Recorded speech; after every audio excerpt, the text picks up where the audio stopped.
everybody, welcome to Roundtable Live. My name is Bear Taffy, joined by Northern Lion Mathis Games Rocklee Smile. Welcome, gentlemen. How you doing? Hey, everybody. Hello. Good to have you. It is May 20th, 2016. We are here to talk about video games for your delight for about 2 hours or so. Before we even start, I do want to say that my dog is currently watching. Big fan. He's downstairs. I turned it on because he's all by himself, but for a second here, can we all just confuse him, if you wouldn't mind? Hi, Chubbs. Who's a good boy? Chubbs, he's a good boy.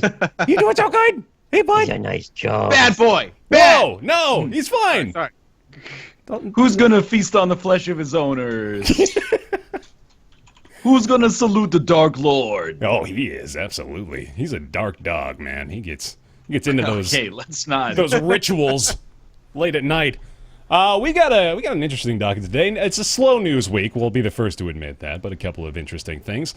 The Oculus that Nick has now acquired and has first-hand experience with. Really excited to talk about that, get in depth with the discussion there. But they've also got some interesting news that's come off of Reddit today. Apparently, the DRM is becoming a much bigger issue. We'll get more into detail about that in just a bit.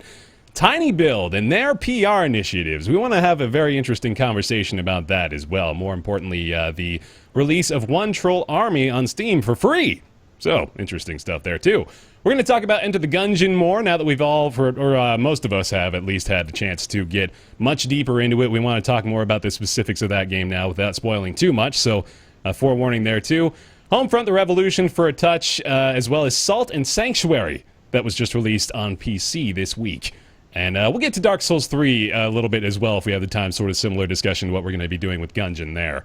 To start off with, though, as we mentioned, the Oculus Rift. Now, if you have not been, pardon me the pun that just came to mind, they've created quite the rift in their fan base right now. That's for damn sure. If you haven't been... That pun was ridiculous. Thanks. Woo! Man. Dan Giesling linked us some dad joke vines, so I've been practicing. So a typical day for Dan. Right, yeah.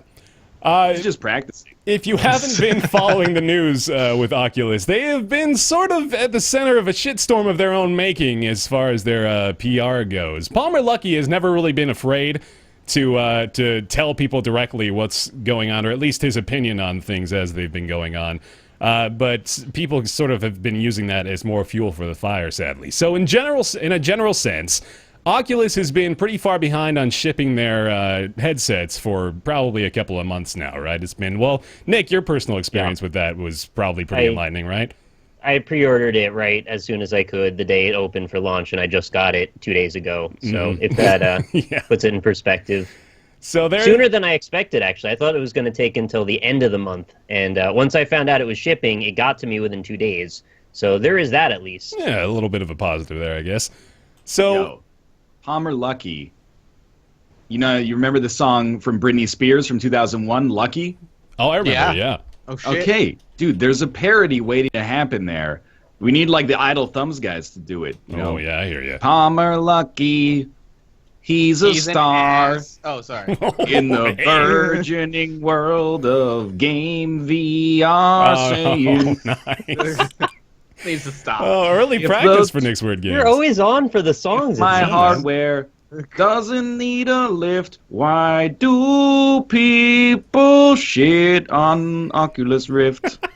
Something like that, you know? That was incredible. It writes itself. The next damn Weird Al. You emptied the coffers far too early in the show.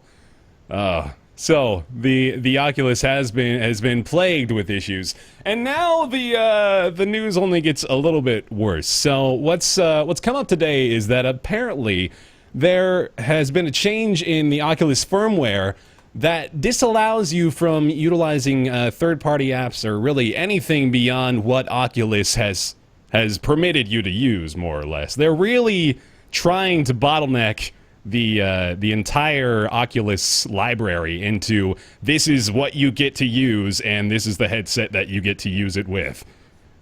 They don't tell you what this update does either, because I got it this morning. It just says, there's an update, click this button. I do, because that's what you do, and now I've got it. Yeah, Go me. That's about the same with the Gear VR stuff. They don't like to get into too many details with the patch notes, which I guess I've never really considered that before. I don't want to say that as though it's something that I get upset about when they're not very transparent about those things, but Yeah, now, in this particular instance, it is a little bit worrisome.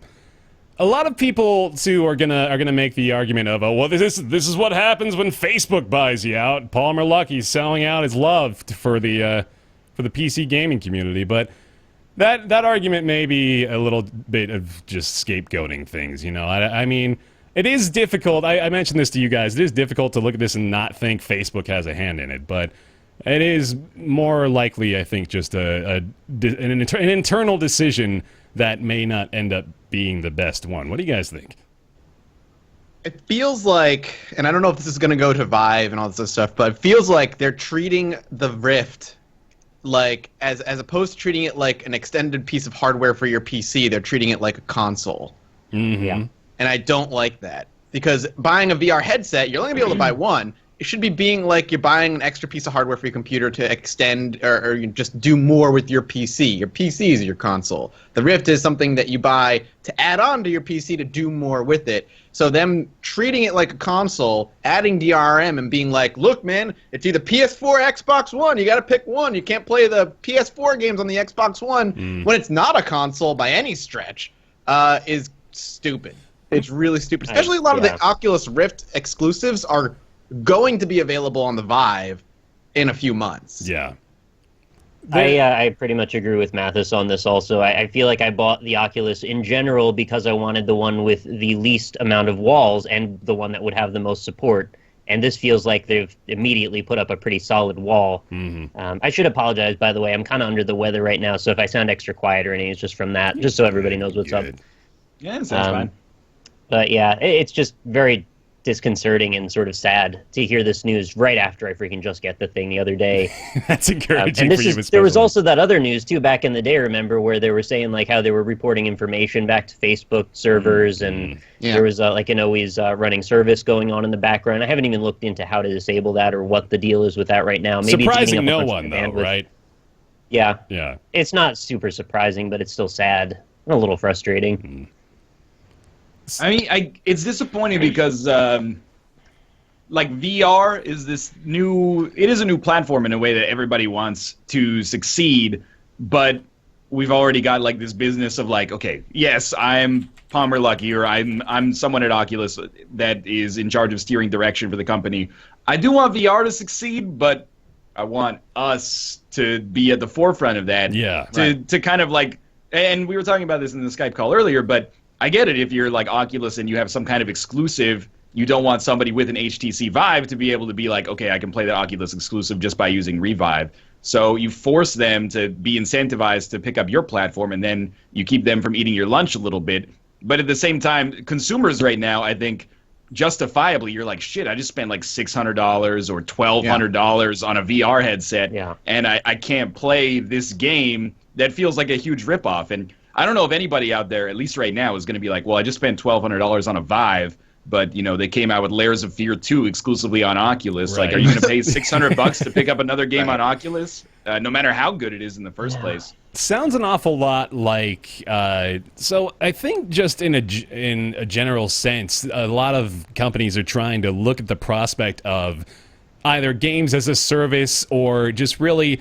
trying to transcend beyond creating a product into creating something that you can build off of to sell even more shit, right? And it's far too early, in my opinion, to try to corner that market for the Oculus when this is the year where the three, like, consumer models of VR are just now entering the mainstream, right? You got the Oculus Rift, the HTC Vive, and the PlayStation VR. Those are all just now coming out of development and getting into people's hands. We're going way too fast with the transition here. We can't go from introducing people to new tech to trying to corner the marketplace on that tech and trying to create exclusivity. It's just not going to happen that way. No, the great thing about new technology is seeing once it's in the people's hands, what can people do with it? Cracking it open and letting the consumers like extend or expand the possibilities or the capabilities of that headset. And if one of the cool things they can do is like, hey, look, we made this Vive game able to work on the Oculus. Now, granted, we can't use the Vive controllers; those don't exist. But this is now playable on the Oculus. So if you don't have a Vive, you can play it on the Oculus.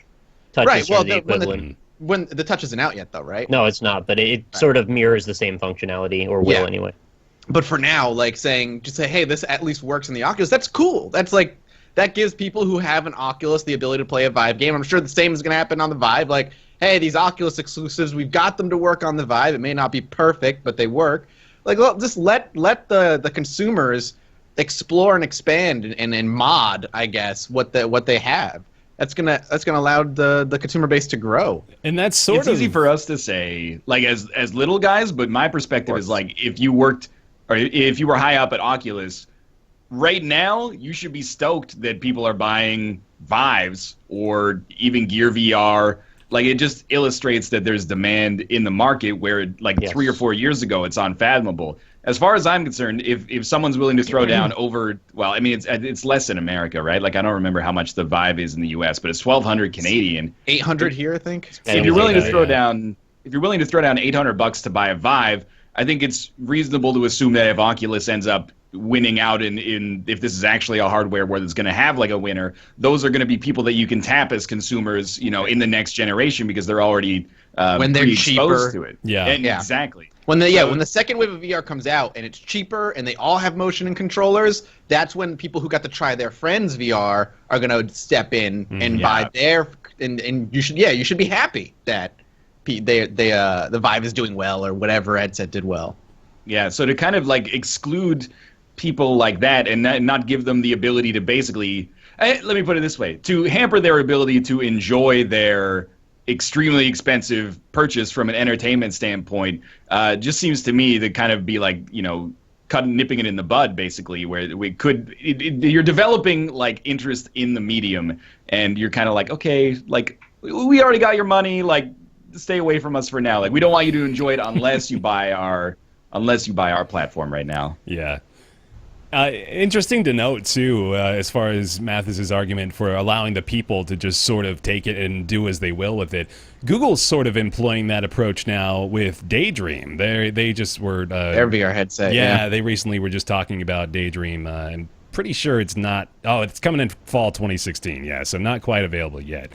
But they've, of course, had Cardboard for a while as well, which was really like as close to an entry-level VR headset as you can get, right? Which is literally a piece of cardboard with some magnets and lenses and shit inside of it that made it work effectively as a VR model. But Daydream is more or less going to just lay the framework out for everybody to begin getting into the VR space and start to develop for this platform. So they're almost the opposite at this point, you know, like with Oculus trying to narrow everything down into the Oculus umbrella. Daydream is sort of the answer of, oh no, we're gonna let everybody do this. Like, literally anyone can take this piece we've laid out for them and start to build off of that. And that, as Mathis said, I think that's the way to go. Not to make Google out to be our holy lords or anything like that, but it is, I think, the correct direction at least. And you know what? I have to get a new cell phone this weekend because I expired the contract on my old one, which feels like being unchained for the first time in like 2 years. Yeah. But they're offering all these... new chain, Ryan. I had time to get a shiny new chain, but they're doing promotions that basically give you, if you get like a new top tier Samsung phone, they just throw in a Gear VR. And I'm like, maybe I'll be watching some stuff on the mushroom. Yeah, exactly. I'm telling you, dude. As soon as you get in that ant scene, your opinion's going to change. Your whole world. That's how I'm going to play like a Hearthstone from now on.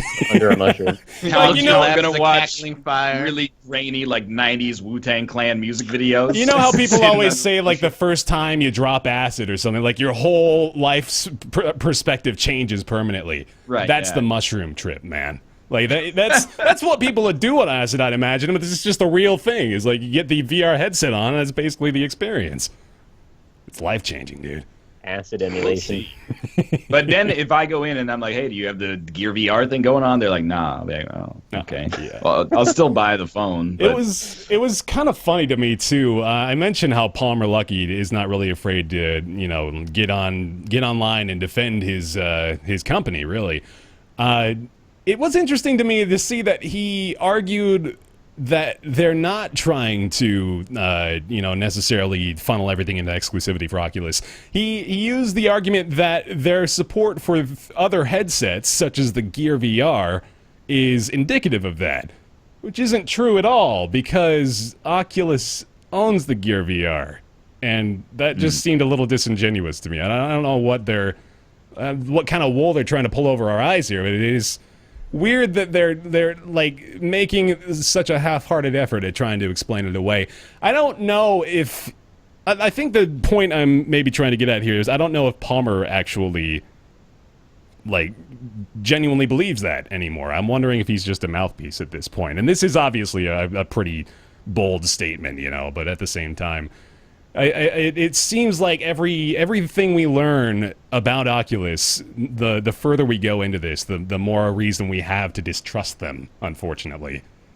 I don't know. I mean, I would do a lot of things for $2 billion. Yeah, or no, $1 billion okay, or let's say whatever. that first. And I am not at all going to be the guy that's like this motherfucker's selling us all out for $2 billion. No, he made the right choice. He's a very rich man now, but I would just do what Notch did and just have candy hallway and play Magic cards for the rest of my life. He's got it made. Well, it's interesting that you mentioned Notch too, because he was one of the early ones to say, like, okay, as soon as Facebook started getting their hands on Oculus, he just pulled out right away. Like, there was going to be Minecraft on the Oculus, right? And then that immediately turned into nothing. So maybe another telltale sign. You never know. What's interesting to me is that I mean, I don't really know how it's set up from a corporate structure level, but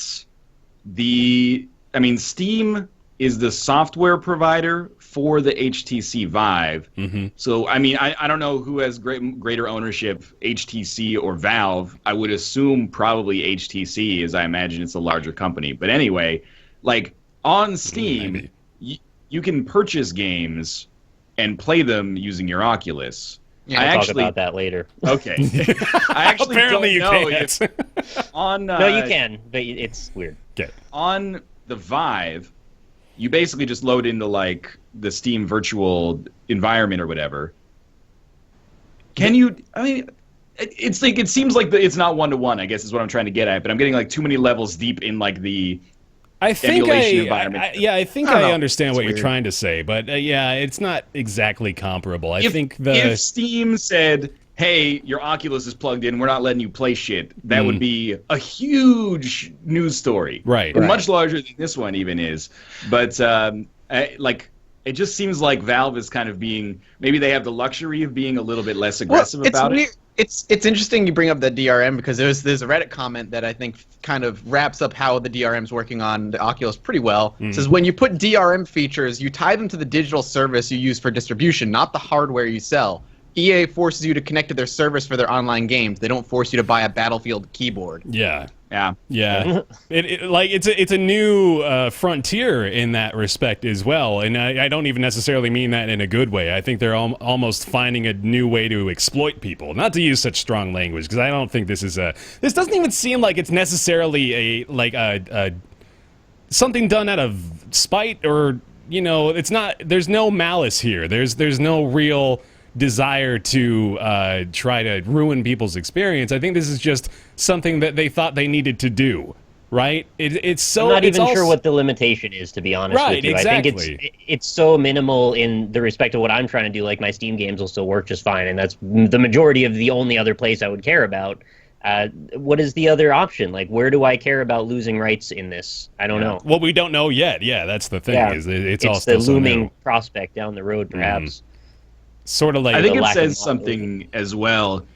There's sort of an uncomfortable implication, which is, well, why if you're locking your software behind the proprietary wall of your hardware headset, like it kind of seems like that's your only competitive advantage is that software. Yeah. Like you're basically admitting or at least implying that there's really no reason or less reasons to get an Oculus than to get a competitor.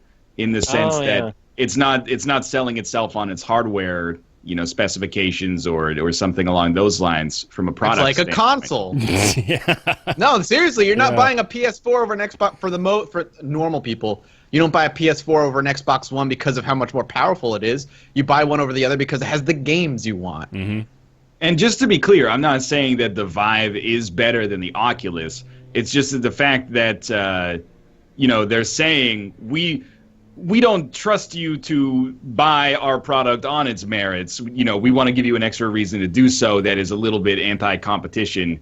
I wouldn't even say disconcerting, but I do think it sends that message on some level that they're saying you need our special key to unlock this door to play our stuff.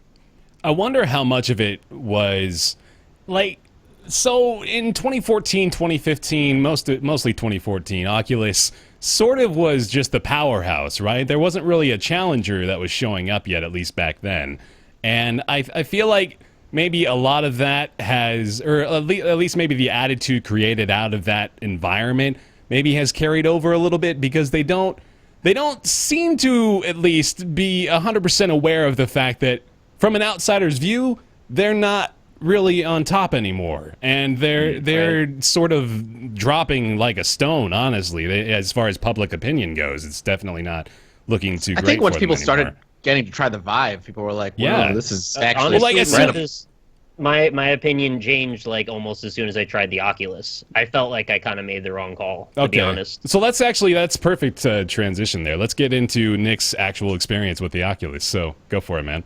All right, so I got my box the other day. It's very exciting. As always with new hardware, you get this big old chunk of stuff, and you want to break into it and have an awesome time looking at all the stuff. And I did that. I actually made an unboxing video with Lynn, and I'll put that up later tonight or tomorrow. And then, from that perspective, it was packaged very neatly and nicely, and I have no complaints there, as it would be a bit of a stretch to imagine I would. So there's a few components in the box. You've got the sensor, you've got the headset, you've got an Xbox One controller, and you've got this little remote thing, which I'll show you here. This guy here, which actually you can play a couple of games with. It's got sort of like an iPod wheel with a button in the center, and then it's got like a home button here, and then volume up and down, and the middle button is just like back, I guess. Okay.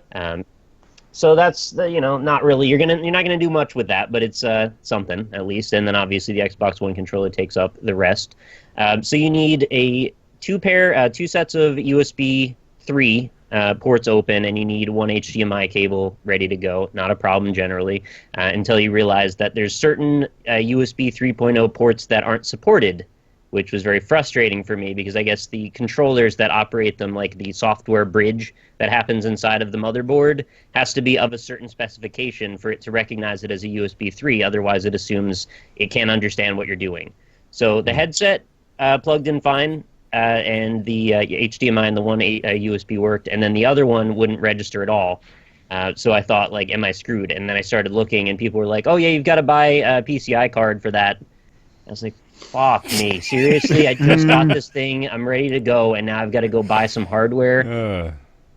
So instead of buying hardware, I found that it would actually accept it as a USB 2 for the sensor, and I rolled with it from there. Only now, everywhere I go, on every single screen I go, it says Oculus may have some issue with your hardware and is not fully supported. Oh, God. And so there's this freaking box that hangs over you every time you look up in the menu forever, saying that something's wrong with your setup. And I ran the hardware pre-check thing on it before I bought it, and it said my CPU was not good, which it was just not correct. My CPU is fine. I have better than the minimum specification, but it didn't pick up any problem with my USB ports.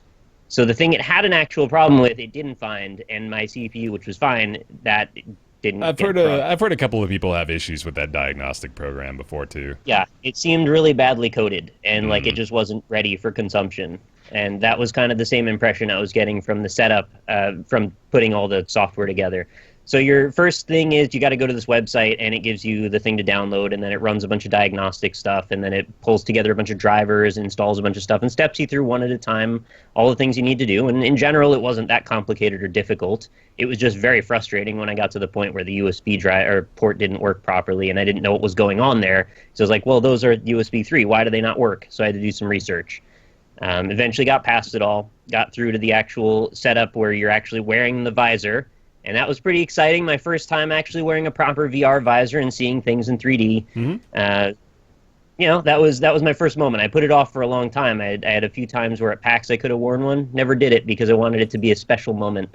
And actually I had the same moment with Lynn where I was like, dude, this is it. This is the moment. I'm going to get to wear VR for the first time. This is so exciting. I was giddy. This is a big deal for me. Yeah, dude. Absolutely. My cat just threw up all over me. Oh my God, really? I heard the Oh, wait, Oh wait, my God. If Couldn't at handle how all excited I appropriate, was. please give us a visual. No. Oh, I'll be back in like 2 minutes. holy shit. That's awesome. All right. Continue, Nick. I'll just keep babbling. Right, so I you got to the okay, actual buddy? setup thing. I was very dismayed at constantly seeing that thing saying I'm not going to have a necessarily good experience with. Wow, that is a great shuffle he just did off camera there. So you're brought to this this little room where it's like it's got a fireplace. It's like a museum, and there's this. It's like a launcher area, right, where you've got a bunch of games in front of you and Yeah. a shop. And the first thing is like, well, you should go buy some stuff. I'm like, all right, well, can I just have some free stuff because I just paid $600? Yeah. And it's like, all right, you can have this Fox game. I'm like, all right, cool. I'll have the Fox game. Download the Fox game. It's like a gig. It's like whatever. You got to download stuff. That's fine. Lucky's Tale? Yeah. And I downloaded a bunch of like tech demo little free things, whatever I could find on the shop. And there's maybe about 50 items in total on the shop. Maybe about 5 or 6 of those are free. And a bunch of them are like trash-looking, third-party, We Play 3D video kind of apps. And I didn't want any of those, so I didn't bother with them. So I grabbed a bunch of those free things, grabbed the Lucky's Tale game, I grabbed the Eve something, Valkyrie something or other. I actually haven't even launched that yet. I hear that's like the one. Yeah. The one? All right, Yeah. well, I'll have to check that out later tonight.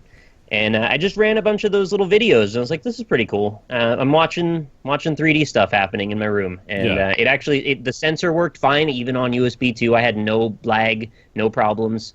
And by all accounts, the tech actually works exactly the way I wanted it to. It was completely seamless, like it was totally fluid, and I could look in 360 degrees around me, and there was no problems at all. It just kept up with my head. As fast as I could move it, it was right there. No lag at all, no stuttering, nothing. Nice. So in that respect, total thumbs up. Mm-hmm. Where I felt like it fell short, though, Here comes the it butt. kind of looks, it kind of looked like shit. Oh, no. I'm a bit more picky than a lot of people, I guess, and this is, I think, something everyone needs to hear. But the graphics you see of VR programs on the internet are the captured versions, not what you see through the lens. And what you see through the lens has a lot of screen door effect. Even though I thought we were kind of getting past that from the DK2, there's still a lot, and it's still very noticeable. And you combine that with the way that the lenses are in general. You also get these lens flare edges around all white light sources. You get a lot of like flariness that just generally looks weird. And it's like it's hard to just get a crisp edge on anything. Everything feels like it's kind of dreamy and far away and a little weird. And I was very dismayed by that. And especially if you see anything that's bright white. And there's a lot of their design ethos that's bright white and like just stark looking, like the Mirror's Edge kind of ethos. Yeah. And that's the least useful when it comes to what plays well through a VR headset, it seems. So that was very dismaying. I really didn't like that. And when it came to trying different things, and I experimented with probably 5 or 6 other games, Steam games, that I knew what they looked like on my monitor, for example, Dirt Rally, the resolution doesn't hold up, and it's really hard to read text. Everything's very smeary and grainy. And it looks just kind of off. Like, you wouldn't want to watch a movie in it. You wouldn't want to look at pictures in it. And if you know what a game looks like, you're going to feel like you're playing the shittier, not premium version of it. So I was rather disappointed by that. And I think the Vive is going to be in the same camp. It's just a bit earlier when it comes to the resolution than I wish it was. Right. The there's- resolution sounds like just the primary issue there. You're not really going to be able Yeah. to see like defined lines or exact borders for assets at 640 by 480 on both sides, right? Things that are far away, like if you're playing a racing game, which obviously you've got to look down the sight line to where your turns are, everything looks smeary at that distance, and it really does the game a disservice to play it that way. So I was quite disappointed by that. I mean, again, the tech works fine, and the stuff that is designed for it specifically, it generally plays fine. I found Farlands to be kind of exciting and fun, which, if you don't know, it's sort of like Pokemon Snap crossed with sort of a mini Animal Crossing, where every day you come back to this alien world and look around it. And the premise is basically you point and click with the remote, and it teleports you to the perspective, sort of like in Myst. And then you can look in 360 around you, and you've got to like take pictures of stuff and feed animals and find out all you can about this world. It looks really pretty, and it generally works the way they designed it to. And it's probably, in my opinion, the flagship thing you should want to play around with when you first get it, especially because it's free if you bought the Oculus. But I got this feeling that sort of reminded me of when I was playing the 3DS, where it's like, I can tell this resolution's way too low, but we're trying to make it work anyway, and you're just supposed to kind of go with it. And I felt like we were really being held back by that a bit. So I'm very curious to hear what other people that got the system think about it, the headset think about this, because I don't know, maybe I'm the odd man out because I'm too picky. Well, I remember, especially when we were talking to TB, you remember the episode of Co-optional we were all on, he was talking about the Vive. Yeah. And I asked him specifically about the screen door effect, and he didn't even know of the phrase before he was asked that, so I guess it didn't really make that big of a difference for his experience, clearly. But maybe it sounds like the Oculus if he didn't notice it at all and you pointed out as one of the glaring problems with it, it must be... Well, what I remember him saying was something to the effect of like, oh, you notice it first, but then when you start playing, you kind of forget about it. It starts to fade away. Yeah. And I guess I agree with that to some extent, but again, maybe I'm just more picky than some, and I had a hard time forgetting about it. Mm-hmm. I feel he had only played with the Vive at that point, and I feel like with the Vive moving around and being more active, your brain is more likely to push that off to the side when you're basically engaging engaging your entire body in doing that. I'm of the opinion that there are going to be games where VR is just not going to be what you want to do. Like you said, games that as an example, maybe Mirror's Edge is a game that's going to look gorgeous, but if you wear the VR, it's like, granted, you can look 360, but it's going to diminish how the game looks. Where games like Elite Dangerous or Star Citizen at some point, like those are going to be games that I feel like I will almost exclusively want to use VR for because it's that immersion in the cockpit. I'm there. And since it's not super bright either, because you're in deep space, everything's dark and black out there, you're not going to see like that bright white light that's going to show like what you were talking about before, like the rim of the lens. I think there are going to be some games that really shine in VR, and like you said, other games where you maybe just want to play it normally. The angle also on the lens is very, very specific. Like, you kind of tune it a little. There's this little knob underneath, I could show you here, where you can set the separation between the two lenses, and I have it all the way over, but you can sort of jog it a little bit to where it is the sweet spot for you. But even within that, you have to adjust it up and down until it nails exactly the right spot where your eyes line up. And if you're even slightly off, everything looks really blurry. It's like the 3DS. It's like the 3DS, If you even move it slightly out of that range, it won't line up or look right. And I did sort of a compare and contrast experiment because this game, Mind Path to Thalamus, if anybody's heard of that, has a VR option. And I've played a bunch of that, enough to know what it looks like, and it's generally a very pretty game. And so I tried the VR option with that.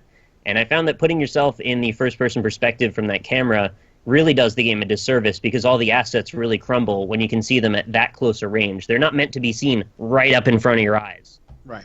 And even at Ultra, they just don't look that good. So I think if you're going to get into the realm of VR and first-person cameras, you've pretty much got to have textures that are as good as they can look at like the best possible quality for PC gaming now. Anything short of that is going to make the game not look good. And it's even exacerbated more by the fact that it's got this very particular range you got to look at it from, and there's colors that don't look great in that realm, and there's like a lot of stuff that kind of makes the game fall apart graphically, in my opinion. So a bit of a disappointment. Ultimately, then, it sounds like it's I wonder if it's maybe an issue of what was your expectation going in? Did you expect for it like graphically, visually to be impressive, or just I wanted immersive sharper enough? edges is the big thing. I think just if they had sharper edges that felt really crisp, it would have done a lot more to get me past that issue. I even would have not minded the screen doorness as much if it was just that it didn't bother the edges as much. I thought they would have had like anti-aliasing or something to compensate, but I don't think it's about what's being rendered. It's about how it's coming through the lens. Yeah. So it's not really anything they can help yet until they find a better way to get around that. And this was my reality check because I'd never worn a headset before, and coming from playing games at 1080p on my computer monitor at 60 FPS, I just was figuring they would try and hit as close to that target as possible. And I thought with the 2 iterations of developers kits that they would have gotten closer than they have. Yeah. So I set my expectation bar a bit higher than I should have, and now I pay the penalty for that. Fair enough. All right. Well, overall, then, let's boil it down to the binary review system that we've all come to love, I guess. Would you recommend purchasing the Oculus in its current state? I feel like if I had to do it again, I would have probably waited another iteration, especially because now that I know the Vive is going to be the one that majorly is going to get support, is what it's appearing to be anyway, and then Oculus is now walling itself off. I want it to be as integrated with my Steam library as possible, and I want to use the Oculus dashboard as little as possible. That combined with the graphical issues that I found, it just feels like a little bit of a missed opportunity. I kind of wish I had gotten a Vive now. There's the back of the box quote from Oculus. I wish Smile. I'd gotten a Vive. Yeah. If you order it now, it could show up by July. That's right, man. They've apparently had to stop shipping due to excessive demand or something like that. That might be. Mine has not shipped yet, but I ordered it like in April, so it's not really that far off. I'm not that I won't be insulted until like June 1st, and on June 1st I'm like, you said it was gonna ship in May. But we got like another week and a half before that happens, and when it gets here, I'm excited, man. Yeah. The worst case scenario is like it arrives the day before we fly for E3, and then the whole time we're in LA, just be like, That's when you pack up your desktop and, there you go. and we never leave the room. We just play Vive the whole week. There's one more thing I wanted to hit before we move on, Sure. And that's the Steam integration with it. I was expecting that it would be a little bit more sorted out than it actually was, and unfortunately Steam just treats it as if it's a Vive, but then it isn't. So there's a setup that's like you want to do either room scale or sitting room, and they expect you to, without any prompts, just kind of figure out that what you're supposed to do for setup is do the sitting scale one, and then you have to like put it on and hold it in front of your sensor, which it's not the sensors the Vive has, it's one little camera looking sensor, and then just sit it on the floor for a second. And it like walks you through that, but it's just really odd because you're never actually called out as having a Vive. And then even when you get it set up properly, it just doesn't always recognize things properly either. You're supposed to have this little Steam like VR world where you can access the menus from, and it just doesn't seem to work. You get the Oculus dashboard, which is like not registered with Steam, and then you just get an empty room. So you've got to launch the games one by one, which means you've got to take the headset on and off each time you do it, which is very annoying if you've got glasses. You kind of want to get it on, set it up properly, so you get that sweet spot with your eyes lining up, and then sort of leave it alone and do everything from in the visor. And you got to keep taking it on and off over and over. So that was a bit frustrating. I imagine this will get streamlined more, but for now, it's just like they treat it like only the Vive exists, despite there being entries all over the Steam marketplace that say there's an Oculus out there. They just don't. Yeah. So integration needs to happen better. There's other stuff that'll probably come in third-party apps unless they block them from existing. That might streamline that. I wanted to get the VR desktop app, but then I kept seeing reviews that are like, don't bother. So I don't know who to believe right now. I'm in a bit of a weird spot. We still gotta. We just have to exercise quite a bit of skepticism, I think, still, as far as this entire platform goes. You know. But I don't want it to come across like it's all bad. Yeah. It works the way it's supposed to work. It's proper VR. I mean, it does the thing I wanted it to do. I can look around and it keeps up with my headset with my eyes moving, and that's great. It just sounds like it's still not very exciting. It's not like that magical experience that you wanted, right? I was hoping we were going to make a jump from like the N64 to the Xbox or something like that, but we just jumped to the GameCube just or got something a even a GameCube. little before that. It's got a little box with mini discs. Why were they so small? Why did they have to make them so little? They get Smaller lost. capacity on them. They're like little They didn't fucking need. They saved sausage money. biscuits. Yeah. All right. Sausage biscuits. Yeah, like sausage biscuits. Did you have any size. questions? GameCube. I'm happy to answer questions if anybody had any. No, I think you summarized it for me. You guys good? I'm Yeah, good. Chad doesn't seem to have any, so. Cool. Okay. All right. That's the Oculus. That's a fun story. Let's move on. Let's talk about tinyBuild. tinyBuild, a publisher you may have heard of in the past. Most recently, in fact, this week, known for releasing one troll army on Steam for free. $0. You can go get it right now and install it and play it at this moment for absolutely no cost to you. The thing I just did, though, like literally the sentence I just spoke, is sort of the topic of conversation here, of how tinyBuild has actually managed to sort of get at the forefront of indie publishers here by way of taking advantage mostly of Twitch.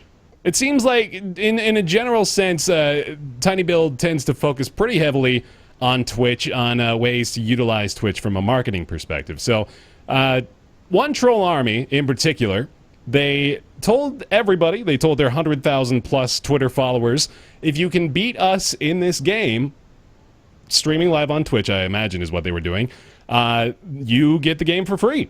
So, naturally, Twitch chat took up in arms and managed to do it within a few hours, unsurprisingly, and made the game free. They've done things like this in the past. With Punch Club, for example, they integrated quite a few ways to utilize Twitch chat in the game.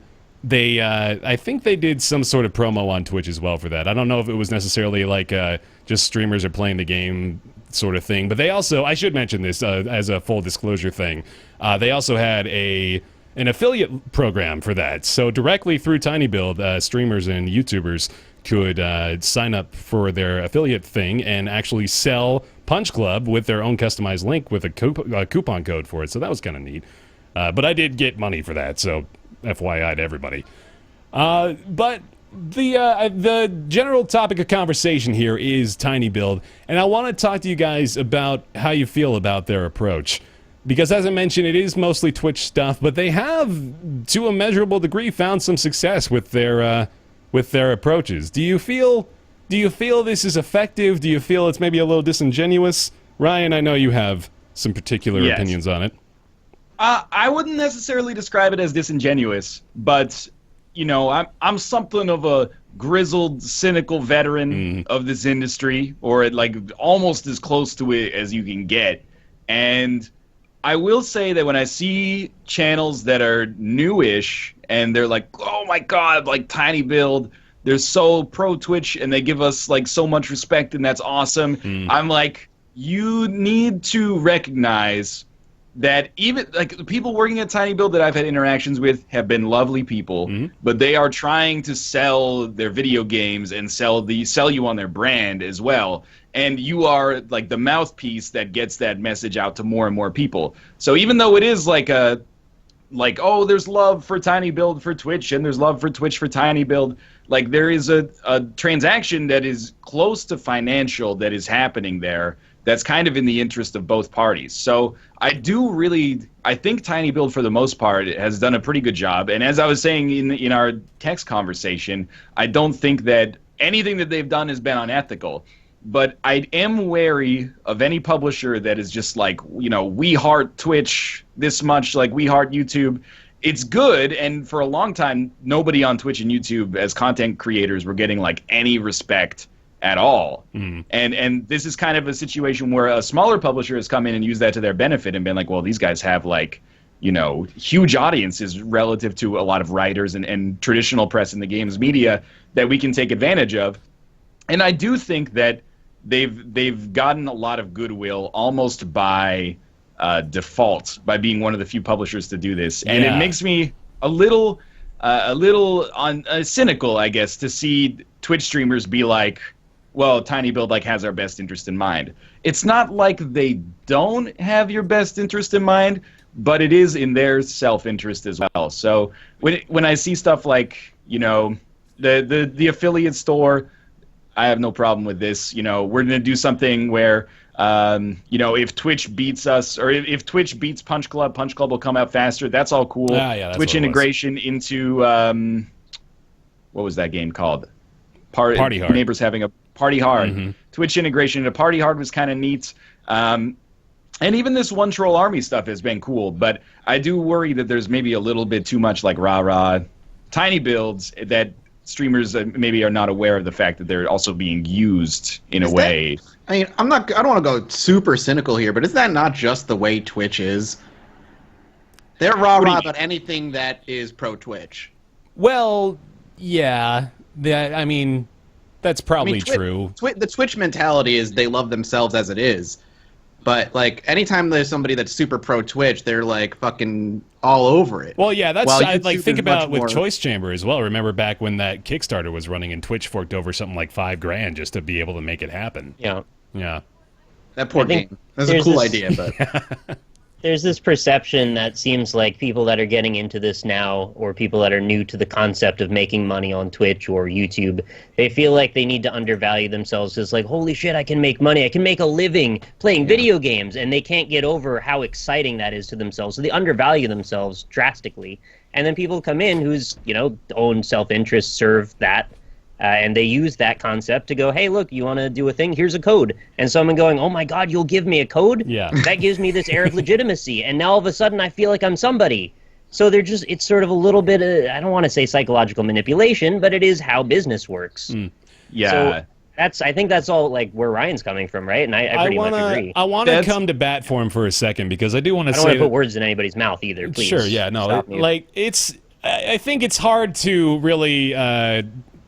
I don't like. We're obviously not even really upset at them at all, but it's hard to be upset at them for something like reaching out to the little guy, right? Like we'd all be pretty encouraged by that. I think if we were back as smaller channels again. I know personally, if I was back at like 100 subs and tinyBuild was like, "Hey, we'll give you Punch Club for free," I'd be like, "Fuck yeah, that's awesome." But yeah, like it is important to know that is definitely a business relationship. But I also want to come to bat to them and say that while it is sort of iffy whether or not these are really just like them being genuinely just the good guys for all the little content creators out there, it is also interesting that they've managed to take what would otherwise maybe be considered probably mediocre to okay games, and they have created these publishing whirlwinds around them to make them pseudo-successful or very successful. Like in the case of Punch Club, I know Punch Club sold very well, and in retrospect, looking at Punch Club, I liked it quite a bit, and then it turned out to just be sort of okay by the end of it. I was like, I liked it, and then went to fucking hating it. So that, well, I kind of want to talk about One Troll Army in that respect as well, because I tried out One Troll Army for about an hour or so, and it's pretty good. It's a great free game. It's a terrific free game. If you're looking for something free to play on Steam, I highly recommend One Troll Army. But otherwise, I wouldn't ever really be that excited about this game otherwise. So that's where I got to give him credit, I guess. And to address the point that came up in what you and Nick were saying, it's not that I'm at all considering what tinyBuild is doing is bad. Mm-hmm. I mean, when you say like it's ingenious, you're kind of, there's an undertone of like you're tricking people. But I don't mean it like that. But I do think that they're getting a lot of value out of flattering Twitch streamers, if that makes sense. Right. And I on the level of a Twitch streamer, I would just caution, not to talk down to anybody, but I would caution you to get over that as quickly as possible. Yeah. You should not. Someone sends you a code. That's it's weird, your job. Right? You're a streamer. They give you a code. You play their game if you like it, and then that's like the currency. That's the flow of attention that happens. It's weird because like this was the mentality on YouTube years ago, right? Like when we were all just starting out, back when YouTube's fucking home channels looked weird and you had a banner all the way around your channel. Yeah, man, I remember those days. Getting gaming codes back then was just like, oh my god, I have value. I can't believe they love me. This, that, and the other. But you very quickly need to, like you said, move past that because you realize not that the game companies are, like you said, like not valuing you because they clearly are valuing you, but you are giving them something in return, and that is free exposure. They're giving you a game, and they're not paying you to play it. They're just giving you the code, and you then play it and give them this free advertising. Once you realize that, you can move past that whole like honeymoon phase of like, they love me, I'm amazing, this is great. You can still feel like that, but I also feel like there is something disingenuous on an individual level about being flattered for being recognized as like a streamer or a YouTuber, because they're like, oh my god, they know what Twitch is. It's like $1 billion company. Yeah. There are people on Twitch. There are a lot of people on Twitch making six figures. There's probably at least a handful of people on Twitch making over $1 million a year. And you're like, of course they're going to recognize you. Like, this is an avenue. I guarantee you, it's not just tinyBuild. Everyone in AAA knows about Twitch and is trying to use Twitch to leverage their marketing. Everyone in these AAA companies knows about YouTube, and they like it took them forever to catch on.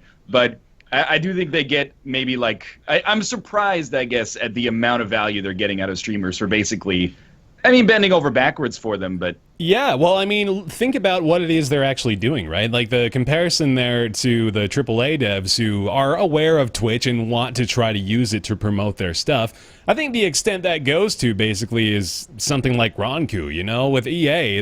About all they're gonna do, I think, for Twitch and for Twitch streamers is give them the early access and allow them to stream under their umbrella, right? Like, that's generally, I think, all we're gonna see out of them.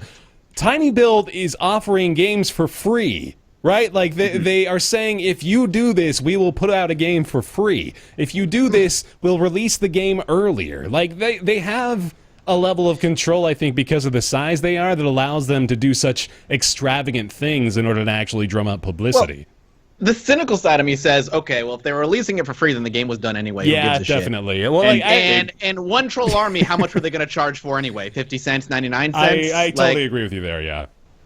Like, I think it's probably, in this particular instance, I imagine they anticipated they would be putting the game out for free anyway. Especially when they screenshotted it, yeah. And they screenshotted their Twitch stream, and like they beat the game. And I looked at like their viewer count, I'm like 160 people were fighting for this game. That's not a lot on the Twitch end. Yeah. It generates some really, and again, please don't take this as being negative towards tinyBuild. It's kind of a genius way to generate a lot of goodwill towards your publisher as well. Yeah. To be like, because if you read the headline, most people at least are not going to be like, well, maybe the game, wasn't going to make very much money anyway. How many So we've gone back around. Now it is genius again? Well, I mean, I never thought it wasn't genius. I just thought that, the disproportionate value from streamers because they were being flattered. It's not genius on tinyBuild's part, but it does generate goodwill towards tinyBuild because people will look at the headline and be like, oh, they released their game for free because of this. Right. And maybe it's doing it. Exactly. Yeah. Maybe they looked at it and they said, this is probably not going to do that well anyway, so maybe it's worth more in kind of just marketing for us to get this, warm fuzzy feelings around. Right. Which is, I is think smart. it's a good strategy. I think it's a fine strategy, and I'm sorry if I gave the impression that I was trying to be negative or pessimistic against them. It's not that. I just wanted to kind of clarify that the perception that it comes from the user end as a new Twitch caster, it sometimes gets a little overly inflated. But, we'll all get past that. And that happens with not just new Twitch casters, but new YouTubers who get their first free game code too. Like it's a step you kind of have to go through in a weird way. Yeah, I'm not going to sit here and pretend I wasn't stoked as all hell to be getting codes back in the day, man. I was pumped. Of course, it was great. we all It's were. the contrary. In fact, we were kind of advocating that more people needed to just straight up be giving codes to people in emails as we were trying to make promotion be an easier thing for everybody. So this is honestly a step in that direction. I can't imagine why I'd be angry about that. Yeah, quick note, by the way, if you're a developer watching our show for the first time, you should absolutely send a code with the initial email you send. Do it. Do it, do it, do it. I think what I'd Please like do. to... look, I will go to bat for publishers as well. There's publishers I love working with, and their game, a game being released by that publisher is basically enough reason for me to play it. Not only because I like working with the people at the publisher, but because they have a good track record. Right. So what I'd like to contrast tinyBuild with, and again, I'm not saying they do something unethical, is Devolver, where Devolver did do like the Cobalt and Richard Hammer Gungeon marathon, but it was fairly ungimmicky. It was mostly just like access and then some codes going in chat as well. Yeah. But I feel like Devolver is like, we come out with good games by and large, like we pre-select games that are probably already going to be solid, and then we just give access to everybody, and that's pretty sweet. It's a little bit less gimmicky than tinyBuild, and I feel for tinyBuild in the sense that, if some of these games are getting scooped, you got to find a unique way to kind of get your game out there into the public headspace. But that's the way that I personally prefer to do business. Is like, your game looks good, give me a code, fantastic. If it's good, we'll play it. As opposed to like there's going to be an event where if enough people play the game, then it's going to drop a free code in the game that's going to show up on the screen, and if enough people in chat type farts, then the fart monster appears and you have to fight it. Like, No, that's Choice Chamber. Yeah, I think I don't. Yeah, I think we've established that we're not anti-tinyBuild here. I think quite the opposite. In fact, I applaud them, honestly. Like they're doing things quite differently. They're breaking through a lot of these walls that I think a lot of people had assumed were put up. And I gotta commend them for it. But it is important to note also that they are looking to make some money. And they are finding very good ways of doing that too. I think just the most noteworthy element out of this for me is that tinyBuild has excelled at turning mediocre games into successes. That alone is pretty noteworthy in my opinion. In that they've sort of taken the publishing game in a new direction. In that they are able to, based on the little stunts they pull and the promotions they run. They are themselves able to sell games. It's pretty impressive. I have to ask, Ryan, were you referencing Force Showdown with that last comment? Yes. Do you think that was too circle jerky? Because I actually had fun with it. I mean, I'm so far on the side of like sensitive towards stuff like that. For most games, for me, in my ideal world, it's the game exists, I stream it. Anything that is like a promotion beyond that triggers me in the sense that I'm like, it's like a little gimmicky. Like it's not just the game being advertised on its own merits, but that doesn't mean that it's bad. It just means like it reminds me of like when we did that Cloudberry Kingdom thing. Oh yeah. And it was like we've created this event that has like streamers competing against one another, right. And after like 2 hours I was like, the only reason I'm playing this is because I want to beat somebody. I legit like that game though. I know you did. You? I think that game is relatively weak, and I think that it generated way more attention than it otherwise would have as a result of that, which is the job of marketing. Yeah. But I kind of took myself out of it for a second, and if you liked it, that's fine. I'm not saying you're being disingenuous. You didn't get paid anyway about that. It was just we enjoyed it if we did or we didn't. But I was looking at it, and I was like, I'm enjoying the marketing promotion surrounding this game, not the game itself very much. I can't recommend it on those merits. I was curious what you would say about Force Showdown, because I'm a bit biased. I mean, it was part of a deal that I made, so I honestly enjoyed the game too, but I don't have the objectivity of being on the outside of that. All right. I think that's enough tinyBuild for today. They are... Okay. They're fine. Speedrunners is super good, and I think that, it's better than what a lot of publishers do, and they just, like the game's not that good and it just doesn't drum up any attention. Yeah. I mean, it's cool that there's stuff that we can talk about at least. There's, 12 games that came out today that we're never going to know the names of because they didn't do what tinyBuild is doing. So, more power to them. Great point. Speedrunners, I was just a quick tangent. I was wondering, like, my favorite tinyBuild game is probably Speedrunners. I Definitely so. Speedrunners. It's not even close for me. Yeah. Like, Speedrunners is like a 10 out of 10 party game. Yeah. And I'm trying to think, like, No Time to Explain was okay. Yeah, it was all right. Like that, beyond Speedrunners, I'm looking at it, it's like, these are all just, kind of, they're okay games. They're not that great, not really that noteworthy. Party Hard was okay. Punch Club's just kind of good. Not my favorite. Party Hard was bad. There we go. All right, well, this is brave. Let's talk about a game I imagine most of us pretty much enjoy. That's Enter the Gungeon, and we have talked about Gungeon in the past, of course. Our initial thoughts on the game right after release, but now we've all, besides Nick, I believe, had a good amount of time with it now, 20 plus hours or so for myself. And we're going to talk more about it, more of the in-depth stuff. So, minor spoilers, I'd say. If you haven't played the game at all and you plan to, I would probably recommend avoiding this conversation because there's quite a bit of depth to Gungeon, and there's lots to discover. So we're going to steer clear of most of the secrets, right? Yes, most of the secrets will remain spoiler-free, but we're gonna try to. I would say anything past the first final boss is probably. It's a spoiler. Oh man, spoiler already. Jeez.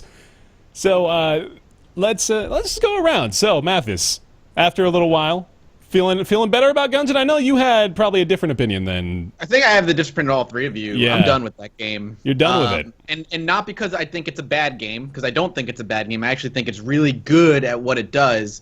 It is just not my style of roguelike. Okay. I don't really have room in my time to be playing two of them, so I have to kind of make a decision over Isaac and Gungeon. And after the chunk of hours that I put into Gungeon, I found myself really wanting to play Isaac more, and I kind of went back to Isaac and kind of left Gungeon in the dust. And I thought, why? In my opinion, it simply just comes down to my preferred style of gameplay, where Isaac, in my opinion, is much more about decision-making and strategy and trying to push RNG in your favor through maybe re-rolls or dice mechanics or what rooms you go into or maintaining your money from floor to floor, not taking red heart damage, blah, blah, blah, blah, blah. Gungeon is more Twitch-based in that you kind of get what you get the guns, and it's more about your reaction and your skill at the game more than it is about your decision-making in the game. And I prefer that style. I prefer the Isaac style, rather, over the Gungeon style. Gungeon is fantastic. It looks great. It plays great. it's just not my cup of tea after like 20 hours. Fair enough. I think I agree with you for the most part there for your reasoning behind choosing Isaac over Gungeon. That's probably I don't know if there have really been any other major comparisons made for roguelikes. It's probably the more accurate one anyway. But it's more like people saying, so you prefer RNG over skill. It's more strategic decision making over skill. Mm-hmm. Like I prefer, like with Isaac, you do everything in your power to make the right decisions to push RNG in your favor, I guess. Where Gungeon, it's no RNG and it's all skill. It's just two different styles of games. Isaac is more, in my opinion, strategic than it is Twitch based. If you're saying Isaac is RNG purely, then you don't know what Isaac's about. Right. The thing with Gungeon is that it's balanced in such a way that effectively 80% of the items are like worthless and 20% of the items are brimstone level, like don't guarantee you a win but give you a huge like chance.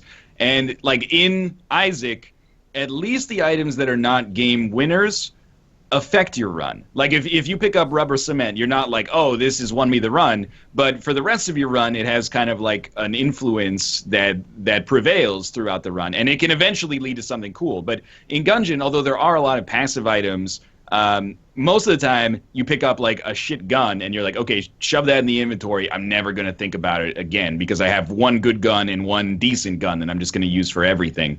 So I do find that I agree with you in the sense that it's way more focused on the Twitch gameplay. It's more like a game like Contra or something like that, where you're focused on the actual mechanics, not less so than the items, but the items are basically like, I'm going to open as many chests as I can and then hope that there's one or two items that basically give me the win out of it. It's not as easy to kind of like min-max to the sense that you can emphasize your advantages and kind of like de-emphasize your disadvantages, I guess.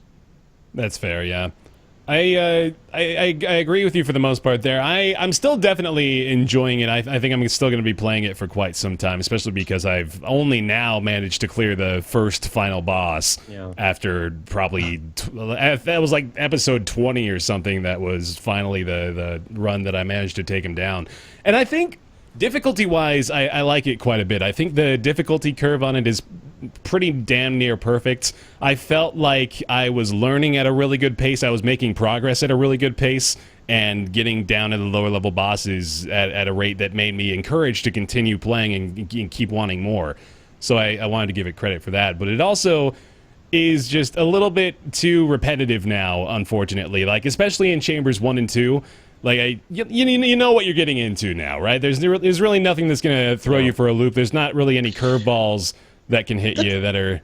That's another weird thing that it's like such a weird criticism because it's such a personal thing, right? Like, in my opinion, Gungeon runs never felt different enough.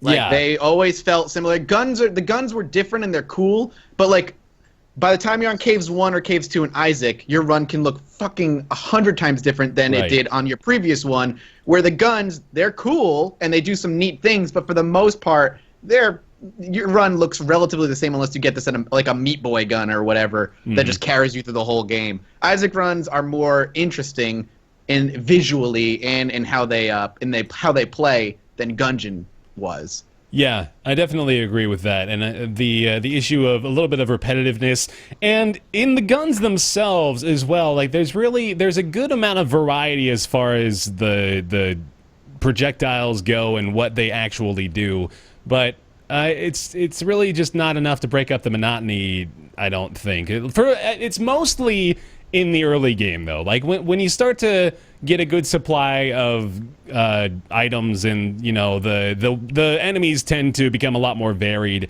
in Chambers 3, 4, and 5, so that does serve to break up the monotony. And like, the room design is actually a lot more interesting in the later Chambers as well. Like, I feel like the first two Chambers are just such a grind at this point. It's just, okay, I have to do this just because this is how I get to Chambers 3 and 4 where the actual game starts. Not only do you have to do it, but you have to do it nearly perfectly too. Like, you're walking on eggshells the whole time, because the arc and for the difficulty to scale properly, you pretty much need to stay almost not getting hit for the first two floors as much as possible, or at the very least avoid getting hit at all on the bosses to get that curve to start going in your advantage. And that in itself can be a little wearing sometimes if you're not in the mood to just be absolutely giving all of your attention to the game the whole time. Whereas Isaac, you can kind of put it on in the background now. Well, maybe not for everybody, but for me, I can just talk and kind of just do other stuff, and the game just kind of plays now. Gungeon, completely not that at all. In a way, that's what I like about Gungeon, though. Yeah. And this is coming from the position of having played fucking 2,000 hours of Isaac games. Yes, but like Isaac, although I've been dying. What happened? I've been Don't worry dying about more me. than I thought I'd that like was to a die. spider that just came down from the ceiling. It was a piece of cat fur. Yeah, how's Like, Tomo, my- by the way? Ruka was the one that Oh, threw up, Ruka, but okay. He's hopefully okay. Yeah. The room smells better now, which is good. But I actually will take the position, and it might have seemed like I was being negative towards Gungeon at the start, but I'm really not. I will take the position that I think, in many ways, Gungeon is a better game than Isaac. And we're kind of like going over the same territory we treaded when we originally talked about the game. But I think mechanically, it's more satisfying to play. There's some joy in the movement, and the mechanic of dodge rolling. If I play like 3 Gungeon runs and then I come back to play Isaac, I'm like, oh, the bullet's coming towards me. I want to like hit a button and roll through it. Like I think that mechanic is a little bit transformative if I can put on like a super hoity-toity critic voice here. But let's remember that, this is Isaac on like its 5th iteration. There was the Flash game, and then the Halloween update, Wrath of the Lamb, Rebirth, Afterbirth now, and a few patches along the way. If I was making Gungeon a game that is more endlessly replayable, I do think that repetition on the first couple of floors is a problem. And like the first floor taking like 10 minutes is really unsatisfying. Especially if you do that and then you get a shit gun and you have to fight the first boss with your default gun, then you're like, this is pretty lame. Like you just want to restart it. Right. I would like the floors to move a little bit faster. And the other thing, like Mathis is saying, is that I would really like if there were more items that were not game-winning by themselves, but affected your run and could actually like aggregate to make it game-winning in the future. More things like, shock bullets or shadow bullets that allow you to, like, every time you shoot, there's a chance you get more shots. More things that like bouncing bullets or spectral bullets, and even more synergies that you can think of as well. Like if they can add in more about that, or more things that are more in line with that design philosophy, I think that it'll help keep the game from being repetitive. And I really do think that this is probably the best roguelite that is in Isaac. And like I'll include Nuclear Throne and Rogue Legacy in there. I think it's very considered in its design. Isaac, you can play it forever. And, people are like, is Afterbirth a bad game? I've only put 400 hours into it, and I'm starting to get a little bored. Like, this is the standard that we're dealing with here. Yeah. So if Gungeon is going to get there, I think those changes would help a lot.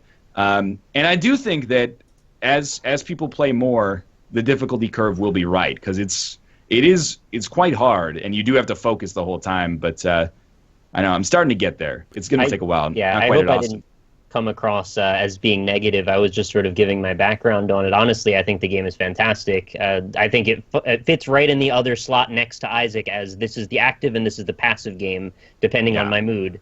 And I just needed to be more in that active mood more, and I just haven't hit the right moment. I've got 45 hours in it, which is basically nothing for, I think, how much I need to play it to get good at it. And I am trying 2 different save files. I've got the one that I intend to do for the YouTube series, which I've kind of let lapse for the moment, and then the streaming one. And I haven't gotten deep in it yet, and I still intend to, which is sad, because now I'm starting to feel sort of shitty for telling people not to spoil things for me, because I've gotten rather far away from the launch of the game now. But oh, you're fine. I'll get there eventually, and I absolutely intend to. It's a tough design problem for dodge roll, because probably 60% of the items you pick up in Gungeon are guns, but you can only use one of them at a time, which is where it becomes an issue.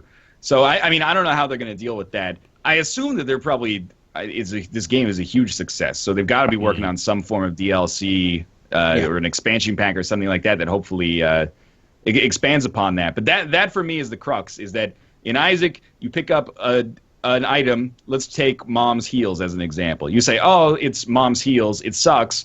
But if I now pick up something like number 1, Mom's heals, it becomes better. If I pick up another Mom item, we get closer to the Mom transformation. So there's kind of like an aggregated synergy that happens there. Whereas in Gungeon, if you have like the Mega Buster and then you pick up a Sawed Off, you're like, well, one or the other. Yeah. It's useless. Like I spent a key and I got something that cannot possibly have like a good impact on the rest of the game. Yeah, I feel like there's a lot of time spent trying to catch up in that game versus Isaac, where a lot of the time you're over the curve and just trying to stay ahead of it. Yeah. And that's a big difference in your mentality and how you approach challenges. Because if you feel like you're always behind the 8-ball, like one false move, you screwed your run, you know, that 20-minute time investment starts to weigh on you a little bit more. Whereas if you're kind of carefree about it, you're maybe more willing to try some weird stuff, take some chances, and maybe play a little differently than you did last time. And this is just chasing perfection. Yeah. Which some people really like. Other people find that sort of constraining. I kind of ride the line between the two.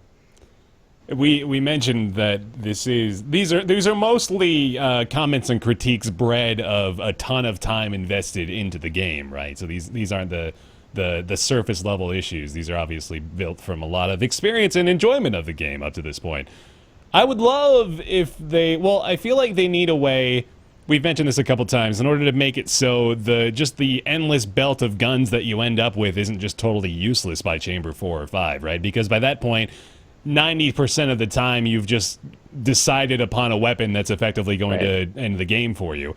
Or they're all out of ammo and you're desperately trying to hang in there. Yeah, exactly. So I'd love it if they did something like, I think you were hinting on it, Ryan, maybe something like allowing the guns to, maybe if you put them in tiers or something like that. I'm thinking about the gun muncher in like a way. Yeah, they are already, aren't they?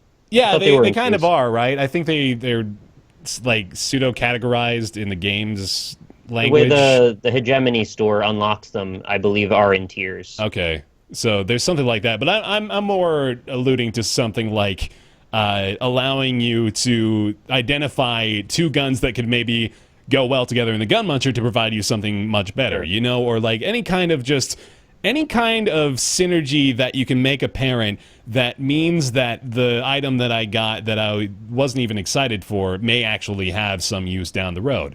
Or even giving you like some sort of passive upgrade that allows you to turn your empty guns or your unused guns into keys or into blanks. You know, like anything that you could do to turn that into no longer a useless facet of the run. Seems like a simple enough thing, but yeah, other than that, though, I think the repetition in the early game is my biggest issue. I'm still really loving it, and you guys have said this, of course. I love the gameplay still. I think the controls are still excellent. The dodge roll mechanic just is great, and I'm still heavily enjoying it. Expect to heavily enjoy it for quite a while still. There's quite a lot. There's more content than it looks at first as well. Yeah. Like, again, without spoiling anything, it's not like there's another half of the game that comes on afterwards, but there is a good deal more content than originally meets the eye if you're just looking at it as like finish 5 floors and the game's done. You know, there's a lot of extra stuff on top of that. Almost the same way you'd be checking off like post-it notes in Isaac. Right. That was my biggest impressive moment, was realizing how much more there was to the game than just at face value. I really like that a lot. Yeah. Somebody in chat is saying, you know, it is fair to say that you can skip the early floors. That's true, but like Spelunky, it does put you at a disadvantage. Yeah, well, aren't you missing out on all the items? That's about the same as saying you can take a shortcut to finish the game in Spelunky, right? Like, that's not really the aim. I can't wait to go to the 3rd floor with my base guns. Yeah, exactly. Right. Like if you're there to like just grind out a boss kill or something like that, and you really want to practice like a floor in particular, then I guess that could be fine. But yeah, I mean, you learn pretty quickly in Spelunky that you don't want to be just going down to the temple immediately on every single run. You want to be like stacking advantages as you go.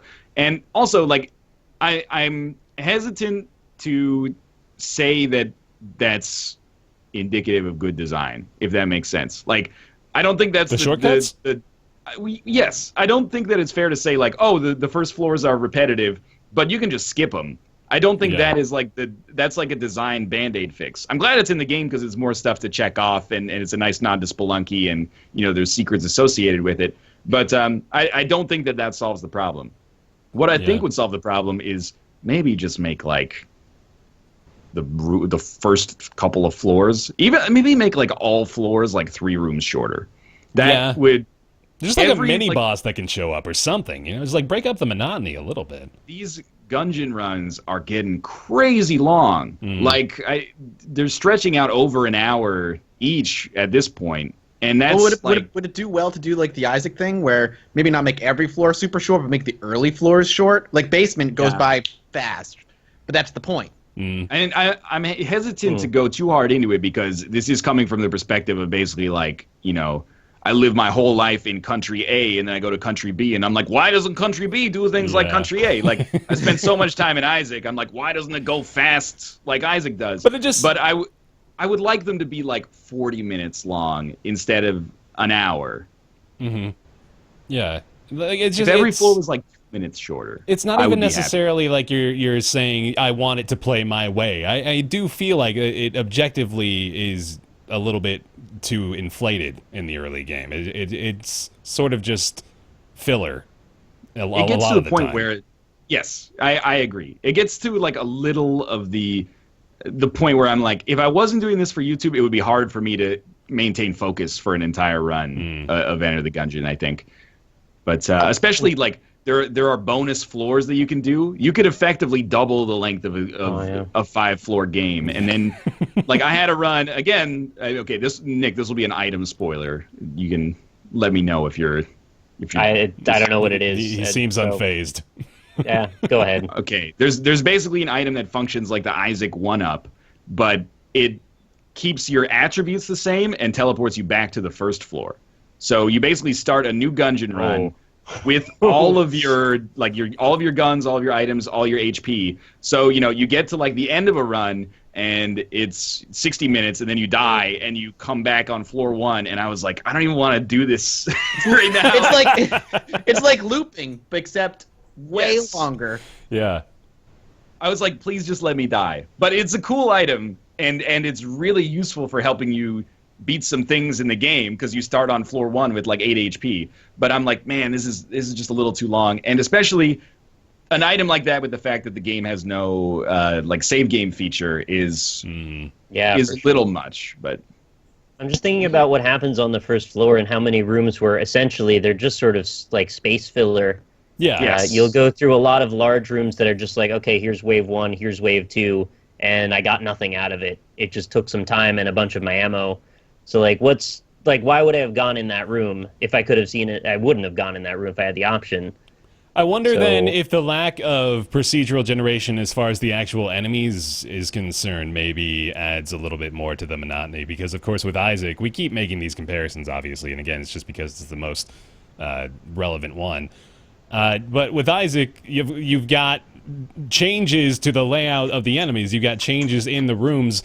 In Gungeon, you've got those precisely made rooms. The generation of the dungeon itself is procedural, but every room is designed exactly to specifications. So you know what you're getting into, like the moment you enter the door, if you're experienced enough. Some things in Isaac are bullshit, though. Like, I don't want to say that it's only Gungeon that has this, but like first floor room in Isaac, that is like first floor, big room, and then it's like 80 flies. And you're just like, if this was not like part of a streaker on YouTube, I would just restart right now because I don't want to do this. Or first floor, like super MV, you walk in the first room. I think big rooms count as like a single room in Generation and Isaac, and when you get to a basement 1 where it's like 4 big rooms, I want to kill myself. I'm like, this is taking too long. Like, I don't want to sit in the basement with base tiers going through big room after big room after big room after big room. It's not a satisfying challenge. It's just annoying. No, man. Half the fun for me, at least for these types of games, is being able to have a run done in an hour or less. When you start breaking that 45-minute mark, for me, I'm like, I don't want to play. Like, I'm ready for the next run, or I want to do something else. There's something fun and a big draw for these games is being able to be like, I have an hour, I want to play an Isaac run, or I want to do a Gungeon run. But with Gungeon, if you have the clone item, fuck that. I'd be like, I'm not dying. I just beat it. The other side of that same coin, though, is that you have an hour or more's worth of energy invested in that run, which will make you care more about it. Yeah. If that is a thing they want to leverage, and I understand where you're coming from, I'm probably landing on your side too. But I can also see the other argument. Definitely. All right. Yeah, there's our Gungeon retrospective, effectively, I suppose. I think it's still like really a good game. Yeah, it's a really excellent good game.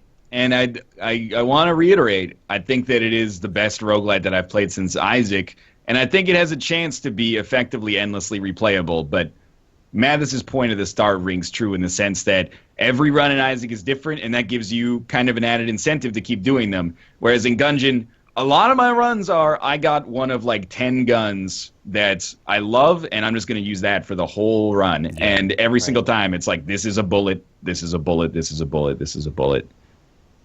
I even wonder if it could, like, man, this is purely hypothetical, but how about just like a system that disallows you from using a certain gun forever, right? So like, I would hate that. You would hate that. If like a few 100%. parameters set up so like the OP guns can no longer just carry you through the whole thing.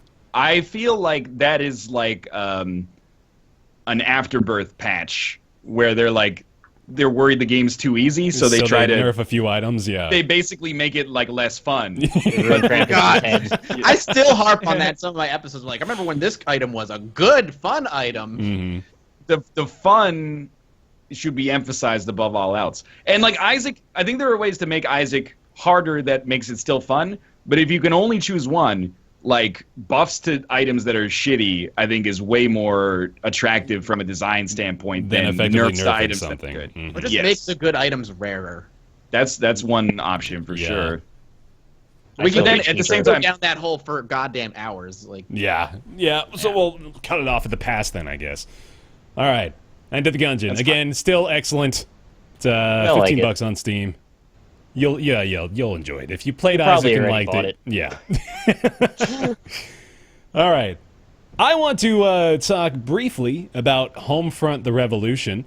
I think I asked you guys before, but I forgot. You guys, nobody played that but me, right?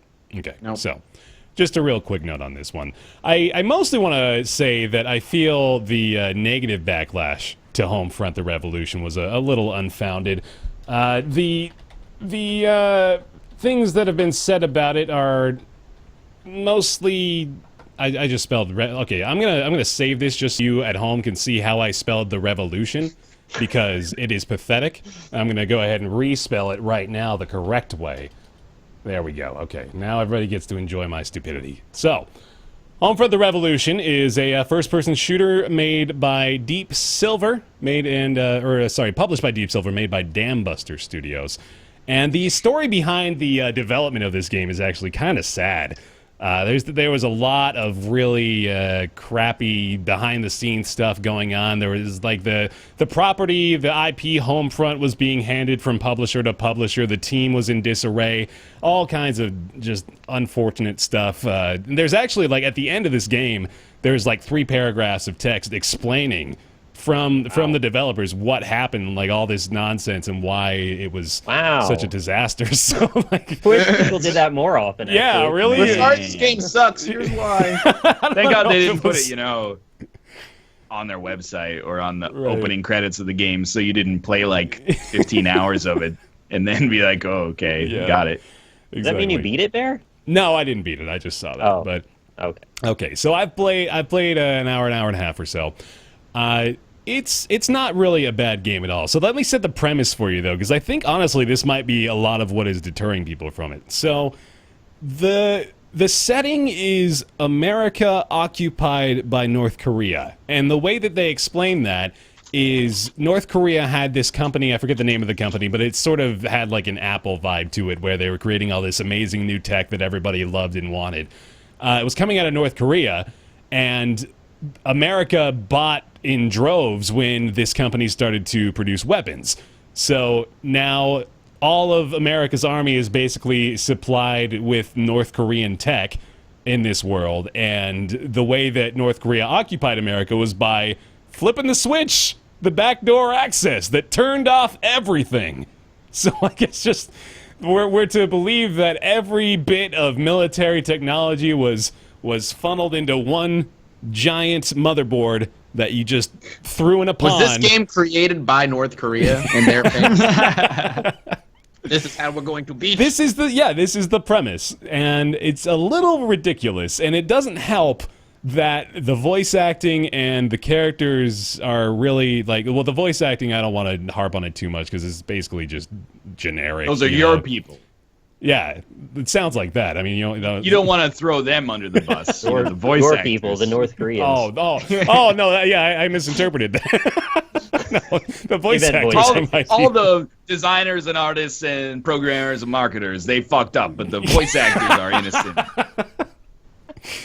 It was not good voice acting. The writing was just bleh. And like right away, it tries to get you so emotionally invested in these characters that you just met. They're starting to talk about, like, okay, this is like a very, very minor spoiler. You're talking about this guy Walker, and everybody's talking about Walker like he's a goddamn hero. Texas like, Ranger. Oh man, did you hear what Walker did? Walker's going to lead us to freedom. Walker's the saving grace of humanity. And then Walker gets Gordon kidnapped. Freeman. And like you're supposed to be emotionally rattled by this, but you're just like, who the fuck is this guy? I don't know what's going on still. So I think the story is You just. are the North Korean. Oh shit. Okay, yeah. It's a Spec Ops twist. the line You on can't me. see yourself, you know? The final scene of the game, he looks in the mirror. So the story, I think, is just flawed from the start. But then I actually started playing the game, and it's pretty fun. I kind of like it. It's graphically very impressive. I think it's one of the better looking games I've played recently. Certainly not up there with like even Doom, to make a comparison to another first person shooter a lot of people are loving.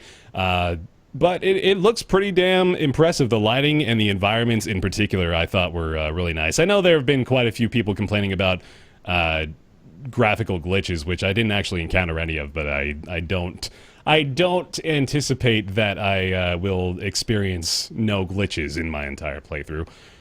But yeah, it just I struggle to see, based on my experience with it right now, why people hate it as much as they do. And Ryan, you said something earlier that I think actually may be part of what it is, in that we don't really have a lot of bad AAA games anymore. Like, they just don't happen. I think, like, when people think, if you were like, oh, what's the worst AAA game of last year? They probably say like The Order 1886 or something like that. I think a lot of people would, I think a lot of people would say Assassin's Creed. I think a lot of people would say even Fallout 4. But in the end, I haven't played The Order 1886 or Syndicate. But Fallout 4 is a good game that is maybe a bad Fallout game. I heard good things about Assassin's Creed.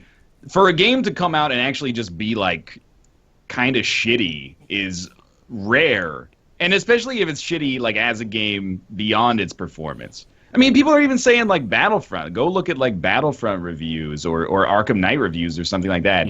At least from critics, like those games were well received. For a game to come out from a AAA studio and get like a 55 or a 65 Metascore, like that 4 or 5 rare. Is pretty consistent. Yeah, I will say that I played it at PAX Prime, which is a work in progress because it was like 8 months ago, and my appointment couldn't be over fast enough. I gotta jump in and say they took freaking Batman off the Steam store. That's how bad it was. Yeah. Like, you gotta say that's pretty bad. That's a new level. It was non-functional. I agree, but I guess I'm not saying that makes it not a bad game. But I'm saying like it was Arkham Knight is perceived to be a great game that was just non-functional performance-wise. Yeah. See, right. Right, so like not flawed from conception, just badly executed or something like that. My perception of Homefront: The Revolution is that even if it had great performance, there's still little reason to play it, I guess. And that's kind of that's rare from a decently big studio, I guess. Yeah, definitely. So this game is it's a 5 or a 6 out of 10 on the scale. It really is, and that's not even that bad. Like, this is an argument that needs to be heard by everyone a million times, but the 1 to 10 scale is flawed, and a lot of people just look at that and say, if it's not an 8 or higher, it's not worth playing, right? But this is not a bad game. Homefront: The Revolution isn't bad. It's not marred with problems. It's the story is weak, the characters are uninteresting, but the game itself I thought was pretty fun, and it looks good, too. It's like, this is the kind of game, the lighting actually blows me away with how good it looks sometimes. Like, I think it's Crytek, I want to say Crytek Engine or something. Okay, I don't want to even get into that because I don't know. But I'll look it up. Thank you. But, like, things like that, and just like the environments look great. There's little details like wallpaper actually being three-dimensional, peeling off of walls. Like that kind of stuff I appreciate, and you can tell a lot of effort and a lot of passion went into actually creating these worlds. It's CryEngine. It's CryEngine, okay. But yeah, what's the moment-to-moment gameplay about? Like, what are you doing generally? So it's a first-person shooter. I got a little bit of the Division vibe from it because it's a pseudo-open world, but it's really not effectively that good as an open world. Mostly because there's not a lot of sandboxy stuff going on. You're just sort of going from place to place, and there happens to be a city that you can go between in the myriad, or in the myriad. I don't know the word, but the actual gunplay it's pretty good, not revolutionary, but okay. It's just a mediocre game. It's really not deserving of the hate, I don't think. I played what I played never really struck me as this is a bad game. If that makes enough sense. That mirrors with me with Battlefield Bad Company. Mm-hmm. I felt like people generally like that one though, but I felt like it was reasonably mediocre, but it was fun. It just was mediocre. So, like, I don't know. I guess people really like the characters or something, or the humor in it. I didn't really see the appeal as much, but it was okay. Mm-hmm. I really like this. It's a pet theory, but I think that there are just so few spectacular misfires that a game like this stands out. And I'm not saying that critics go into it with the agenda to bash it, but if you only get like a couple of games a year where you're like, this is a AAA $60 game that's just sort of meh, like it's easy to be negative about it. You're like, why would people buy this over anything else that's out there? Oh, and that being, we play a lot of like $10 and $15 indie stuff that genuinely may be worse than Homefront: The Revolution, and it gets a little bit of a pass because it's from a smaller developer and it's cheaper and maybe it has more soul, it's got like a real sense of character or something like that, or it does something novel. But if something comes out like this and is just sort of generic and not very good, I think it's easy to come out with a review and just be like, this is sort of shitty. Yeah, no, and I agree with that. In fact, I think it's entirely valid to say, well, I could play this or I could play Doom, or I could play this or I could play, even if you want to go back to like Far Cry 4, which is probably just a superior experience. Because, I mean, comparatively speaking, this is kind of a Far Cry game. It's just set in North Korea-occupied America, which is, again, just interesting, man. But yeah, no, I think that's entirely legitimate. I think if you're looking to play an open world FPS, The Division, actually, if you don't mind the third-person viewpoint, I would recommend The Division over this if you're looking for sort of a more open-world experience for a shooter. I would recommend Far Cry 4 heavily over this if you're looking for an open-world first-person shooter. I think that's a much better experience. If you like Homefront, if you like the premise of this, and what you see of the game looks good to you, then you might enjoy it. But it is a mediocre $60 AAA game. And one thing I saw in Jim Sterling's review, and again, he gave it a 1 out of 10. Oh, wow. I haven't played the release version. That's real low. Yeah, like that. I mean, it's basically slow as it gets. That's like broken. That's. I mean, for some people's perspective, I guess it is. But one thing I agreed with him on is that, at least from the demo that I played, the motorcycle gameplay was so bad that I just wanted to walk everywhere. That's true. And like that's. I don't. You've been playing it, so you can confirm or deny it. But you're doing like these driving sections in the open world, so there's like all these arbitrary like ramps and stuff that you can take and like jump over rooftops and stuff like that. But oftentimes it's so narrow and the controls are kind of imprecise that you'll just like hit a wall and lose all your momentum, and then you got to like walk your bike back and try to hit the ramp, and it just like completely loses its sense of like urgency and pace. And then the gunplay, what I liked about it was that you could modify your guns on the fly. That was cool. You could have a shotgun and then go to like a crafting table and make it like a napalm shotgun that shoots napalm that sets enemies on fire and sticks to their bodies and stuff like that. That was kind of cool.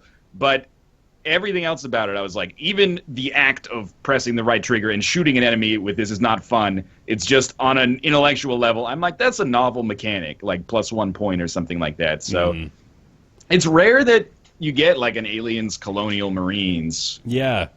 kind of. I wouldn't even put this in that same category, man. You know, like I never played Aliens Colonial Marines, but I saw enough and heard enough of that to know that that's a game I never want to experience, right? But with Homefront: The Revolution, I do not see it as a 1 out of 10. That's for sure. I see this as a 5 out of 10 minimum. I will admit again that I've only played, you know, like an amount probably not even substantial enough in most people's eyes to provide an honest review of it. So perhaps if I were to play more, I would be a little bit more put off to it. But from what I've seen, I struggle to really throw it under the bus as much as people seem to be.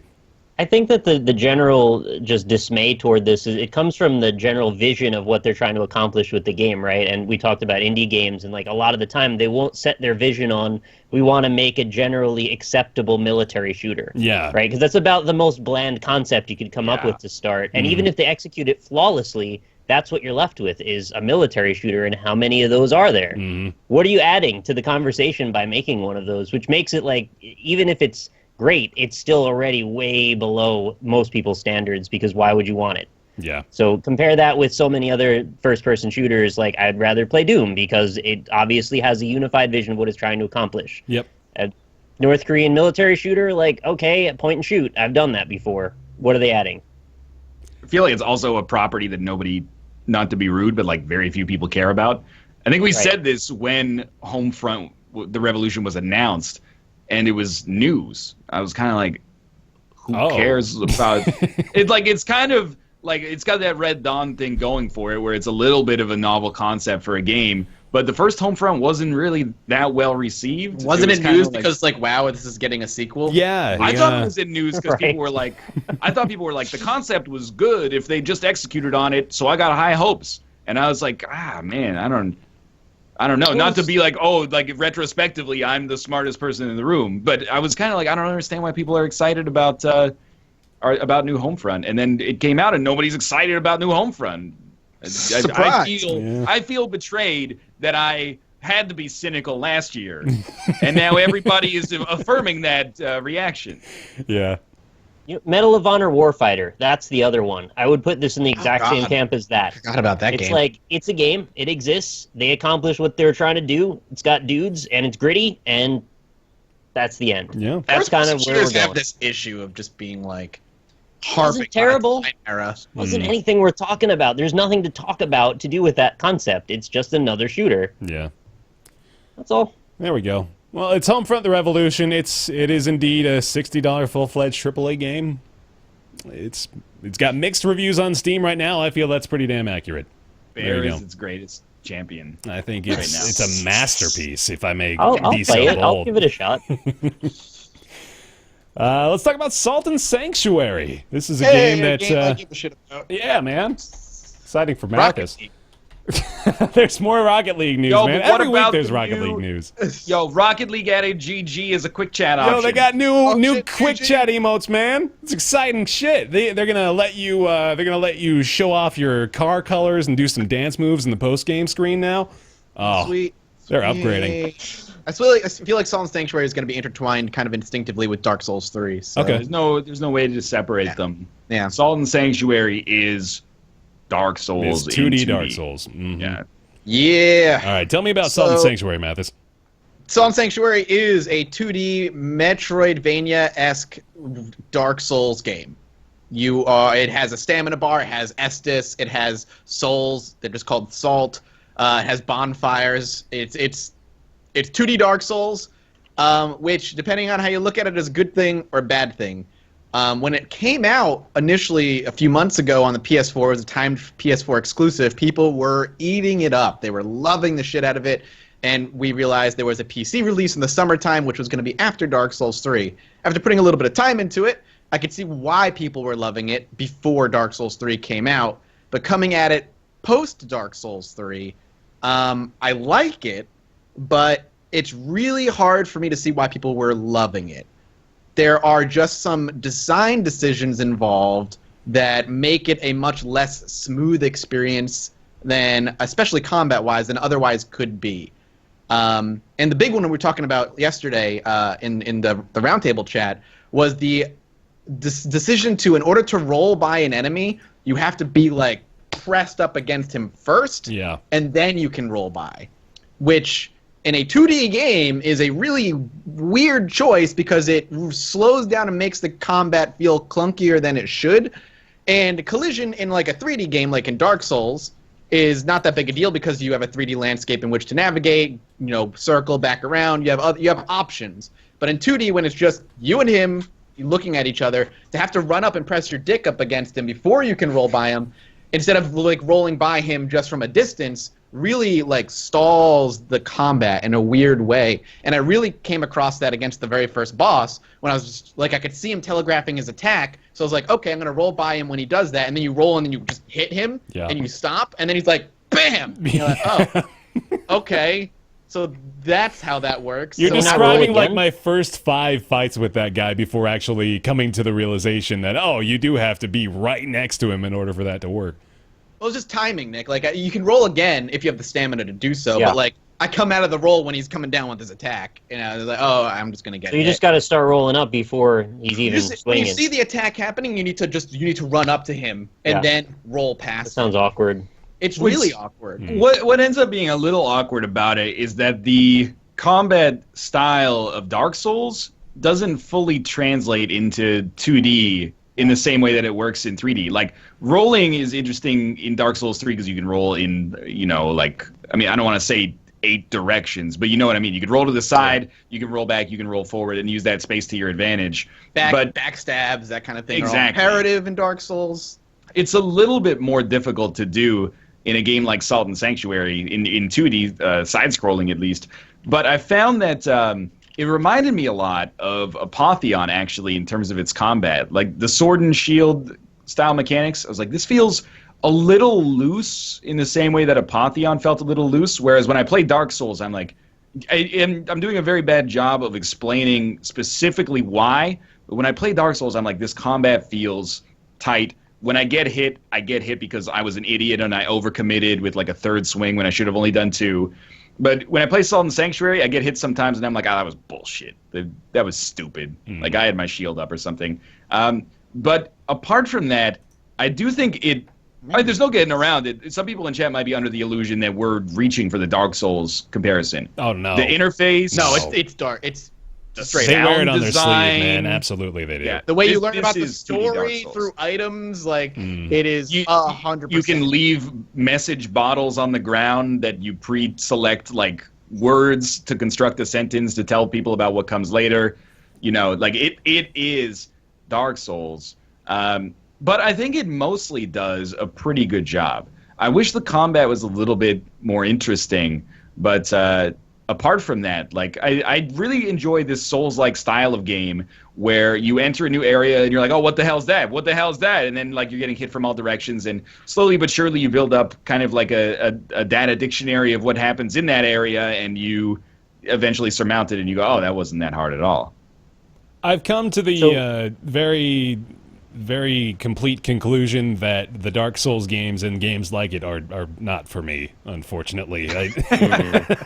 Like with Salt and Sanctuary, I told you guys it took me like 10 fucking tries just to beat the first boss. So I think I've figured out mostly what it is too. There's just a certain amount of dedication you have to put into not just the bosses in Dark Souls and in Salt and Sanctuary, but you have to actually try in just about every interaction with an enemy in these games, right? Yep. And Like Gungeon. yeah, not even necessarily like Gungeon, honestly. Like, there's enemies in Gungeon that I feel I can just sort of mindlessly take care of. But in games like Dark Souls and games like Salt and Sanctuary, I approach every enemy feeling as though this is like a fight for my life, Like, I imagine it's similar to how I would feel in real life if I were forced to get into combat with someone. I would be like, oh, I'm not very good at this. This is a problem. I think I'm going to end up on the losing end. Like, I felt like so much less like a hero in games like these. And I guess that's just sort of the issue I take with it, is that I don't get to feel like I am the master of my domain. I just am approaching all these what essentially end up being mini bosses in the form of like every enemy I come across, and I can't get into that. I can't commit myself enough to that. I can't have my reward system be so spread out across every instance of combat and engagement. I much prefer having, you know, just like the enemies, like I'll use the Darkest Dungeon comparison, right? Like I love in Darkest Dungeon having the combats where these are just general enemies, these are generic, I know what I'm getting into here. And then you've got your bosses that provide that the differences in approach, the actual strategy you have to employ, and they make up for the unique and interesting elements. And that still exists, obviously, in Salt and Sanctuary, but it's just there's so much that you have to learn about every other enemy as well that I just don't like to commit that much, I guess. I will say it's transferable. Like, if you're in the Dark Souls mindset, you can jump into Salt and Sanctuary and be like, okay, block until they swing and then hit them twice and they'll die. And then, like, basically, like, that's the pattern you use in Dark Souls if you're playing Sword and Board. What I will say is that it's difficult to play it at the same time that I'm playing Dark Souls 3, because, like, I can only deal with one game that kind of imbues me with that level of existential despair. Like, I can't go fight shitty boss in Dark Souls 3 for 45 minutes and, like, bash my head against the wall, and then come back and be like, okay, I killed, like, 4 basic mobs, and then there's another boss in this game that is kicking the shit out of me. Like, it's like having 2 full-time jobs in the sense that I'm like, I can't do 2 of these at the same time. Yeah, I completely empathize with that. You're right. I have this very weird perspective in that I'm obviously going to play it as a Metroidvania game, and it's Dark Souls, and I love both of those things. But I had this strange perspective where everyone I saw was just so fucking hyped for it because Dark Souls was coming out. That's exactly and I was like, the problem. But are you playing the game you're playing, or are you just excited Dark Souls 3 is coming out? Vicariously playing Dark Souls 3 via Salt and Sanctuary. It sounds really weird, but I feel like people weren't even seeing the game in front of them. They were just like, this is like Dark Souls, and I need viewership. I don't know. Sorry.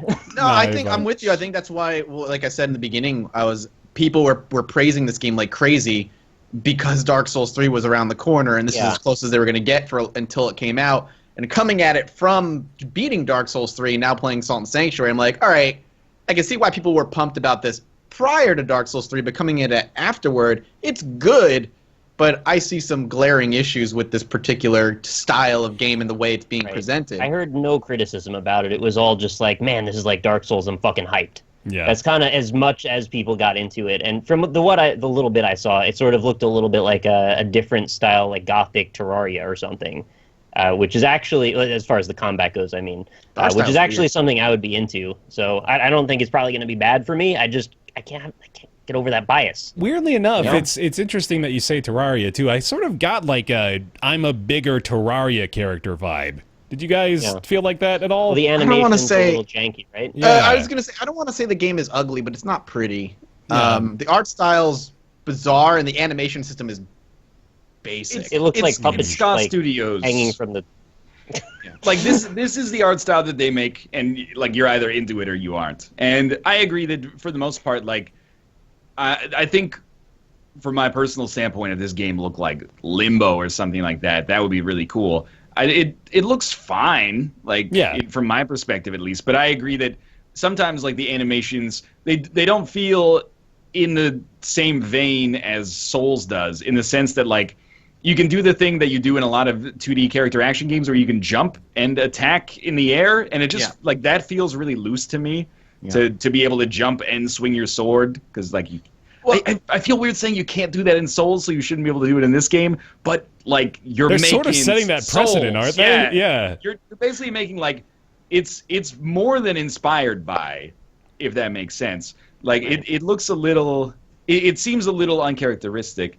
And in a way, I don't even think, I saw people in chat be like, oh, it looks like Flash art. It looks like, Newgrounds art. To me, and again, no offense, Steger, it feels very XNA-ish when I play it. Like, it feels like, for me, it wears it on its sleeve that this is a developer who, cut their teeth on Xbox Live Indie Games and Xbox Live Arcade.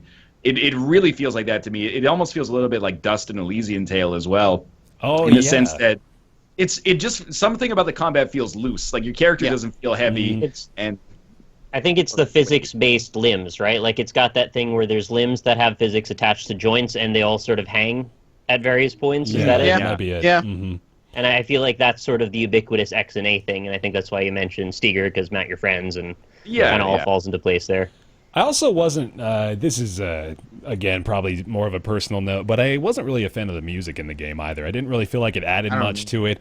There was, especially in like the early areas, there's just like this weird electric guitar that just kind of seems out of place, doesn't really set the atmosphere very well. So I wasn't ever able to insert myself into the world like I imagine a lot of people do with Dark Souls. They, like kind of all-encompassing lore, and everything about it is so engaging. But in this, it really doesn't add too much to it, I feel. Well, what you really have then is art style. If you look at something like Ori and the Blind Forest, I think that's about as close as you could ask for an immersive 2D platforming experience. The art was just lush and beautiful and detailed, and everything felt alive and moving independently of each other. Yeah. And if you don't have that kind of thing, you don't feel like you're making an impact on the world, you're going to feel disconnected from it. Mm-hmm. Not to mention, Ori's soundtrack is goddamn legendary. Right. It's just so good. It's also the first time, like, playing Salt and Sanctuary is the first time in my life where I'm like, I can't remember where to go. Like, for whatever, I'm always the guy who's like, in 3D games, I can't find my way. In 2D, no problem. In this game, I find myself oftentimes being like, whoa, was it like this? Was it, did I take the bottom exit here or the top exit here? Like, was there not enough differential in like the art style in the area? Sort Every of, door yeah. looks the same. Not a lot of clear background direction looks the same. either, a lot of the time. Which is, I don't mind that, because like in Dark Souls, there's a lot of options and a lot of different ways you can go, and it's, your job to figure out where you are, but there's enough individuality to the areas in Dark Souls, at least even in similar areas, that you can kind of find your way back. And there's always shortcuts in Dark Souls, too. I don't know if there are in Salt and Sanctuary. I'm not far enough. They're actually, like, I think it does a pretty good job of Dark Souls 1-ing it, where there are shortcuts, basically, that loop back from later areas to bonfires. And the way they do it is basically the same way you do it in Dark Souls, is like, when you first enter an area, there's like a locked door, and then when you get up and around it, you can hit the lever, open it up, and then you have access to the bonfire. And in a way, it allows that bonfire to serve as a hub for like 4 different areas that are kind of oriented around it geographically. Oriented, I get it. I gotta say, I haven't played Salt and Sanctuary yet, but I know for a fact that Hollow Knight is a game that's going to do what I believe Salt and Sanctuary set out to do, and I know it's doing it very well from the bunch I've played of Hollow Knight. So if you're interested in this type of gameplay, definitely look it up. I think you'll have a good time. So we have pointed out quite a few of its issues, but did you guys overall enjoy Salt and Sanctuary still? I'm just gonna keep playing it. Like I like it. I don't love it like people were before, but I'm of the opinion that people were just so excited for Dark Souls 3 that Salt and Sanctuary was kind of seen through these tinted glasses in a way. Yeah. Mm-hmm. But I like it. I like it so far. It could be more fluid in my opinion. But I'm gonna keep playing it. Fair enough. I will. I don't know. I'll see how Mathis feels about it. Because like I played like an hour. I'll let you know what your opinion is later, Ryan. I've played like a little over an hour so far. So like I've beaten that first boss, and then I've gotten through another area to another boss, and then there's another area that I can go that has like a big bad enemy in it that one hits me, which is probably not the right way to go. And I'm kind of like, I have digested one experience's worth of Salt and Sanctuary. Like, I've seen what it's about, and I really don't feel like I'm gaining too much more by playing more of it. But if you're playing more, Mattis, and you tell me like, oh, after like 3 hours, it really blossoms. Like, it has like an Anne Orlando moment where you're just like, oh shit, this is like way more interesting than I expected, then I might give it the time. But I do think that it's pretty good. I think it suffers a little bit from being out concurrently with Dark Souls 3 in the sense that I don't think it's as good as Dark Souls 3, even though they're different kinds of games and hard to compare. If I could only play one, I'd be playing Dark Souls 3. But if we were in this interim period where we're waiting for Dark Souls 3 to come out, we'd be like, yeah, this is scratching the itch, and I think I could find it engaging for its length, which I hear is for some people has been like 12 to 20 hours. So it's not like it's a short game. It's weird. Like, this is gonna be a really. Before we move on to if we're going to Dark Souls 3 after this, the last thing I want to say is I don't know if this is just a weird complaint, but one of the things I didn't like about the first boss is that in Dark Souls, when an enemy gets a new move set, there is a very clear transformation. In Dark Souls 3, it's like they become like Ember Up, and now they have a whole new move set. That happens in the first boss, but then when you're about 2/3 of the way done with that boss fight, he doesn't physically change, but suddenly he picks up a few more moves that whoop your ass. And one of the things I like about Dark Souls is you learn the phases, you figure out the puzzle of the boss, you execute on that.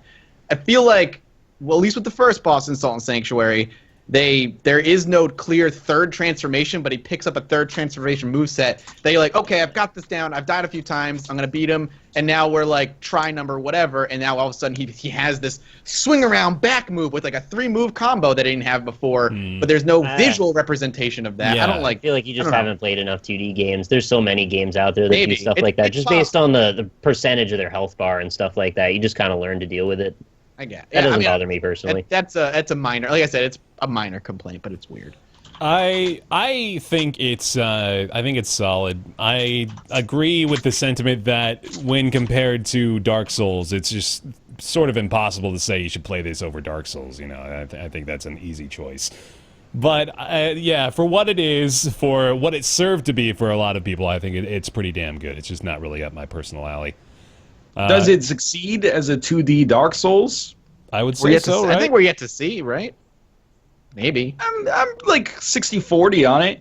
Like I think it kind of gets you. It gets you there. It's the best 2D Dark Souls I've ever played. That's for damn sure. Yes, that's kind of what I mean. And we have a lot of games coming out that are very much influenced by Dark Souls. Yeah. Like Slain is very similar, I think. Not really. It's more like an old Sega Genesis hack and slash. Am I thinking of Slain? It's the Adult Swim one? Volgar the Viking? Death's Volgar. Gambit. Death's Gambit. Yeah, that's the one. Death's Gambit is what I was thinking of. That's coming out. That looks very, very Soulsy. And wears it on its sleeve to the point where when you get killed, it's like you died, right? Like, there's going to be a lot of games like this. It's going to be interesting to see how it shakes out. But I think it does do reasonably well as a 2D Dark Souls. But Medora, man, I think it's actually more than Dark Souls than some of them. I also, though, I feel like in a way it's like a love letter, but it suffers a little bit from being so soulsy that it feels almost like an imitation, rather than the real thing. If that makes sense. I agree. All right, well. That is Salt and Sanctuary. I think it's hilarious, by the way, on the Steam page right now. I don't know if this is just for me, but it says buy salt. So if you'd like to pick up Salt and Sanctuary, you can buy salt instead. It's a special promotion, 10% off on salt for $16.19. It's available right now. Mine does not say buy salt. Mine just says buy salt.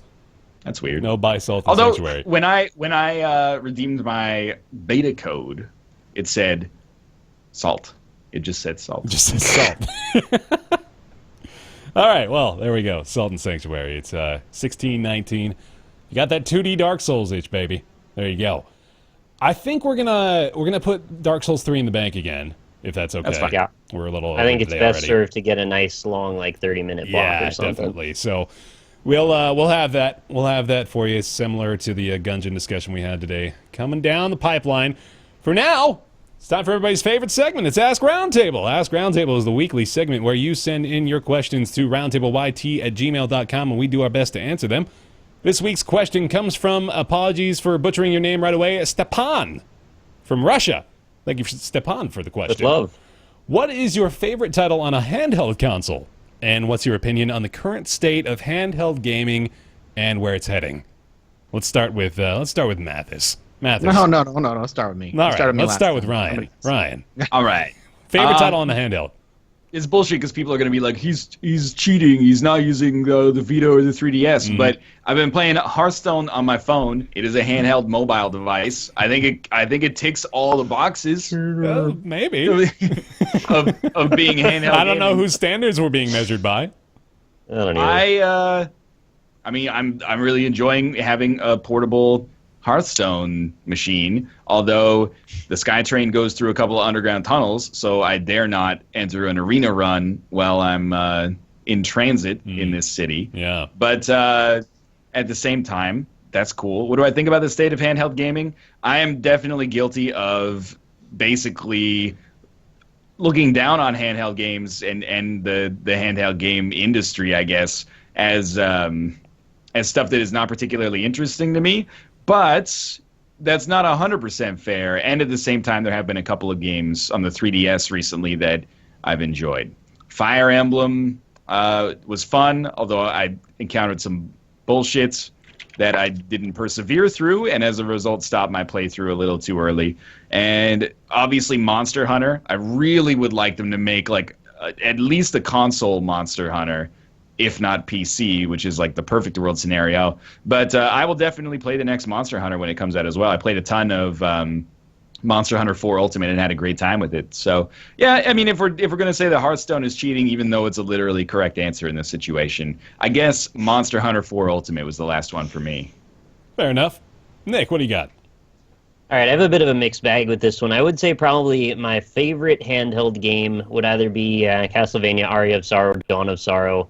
My heyday for handheld gaming was like the end of the GBA era and the beginning of the DS era. I had a lot of really good memories of like Rhythm Heaven, Animal Crossing. Rhythm Heaven was great. Phoenix Wright. Like all of those were all really fantastic, and I feel like we've gotten a little bit away from that, even though many of those still have iterations going on. For some reason, they just haven't taken precedence with me as well. WarioWare Inc., of course, also one of my huge favorites there.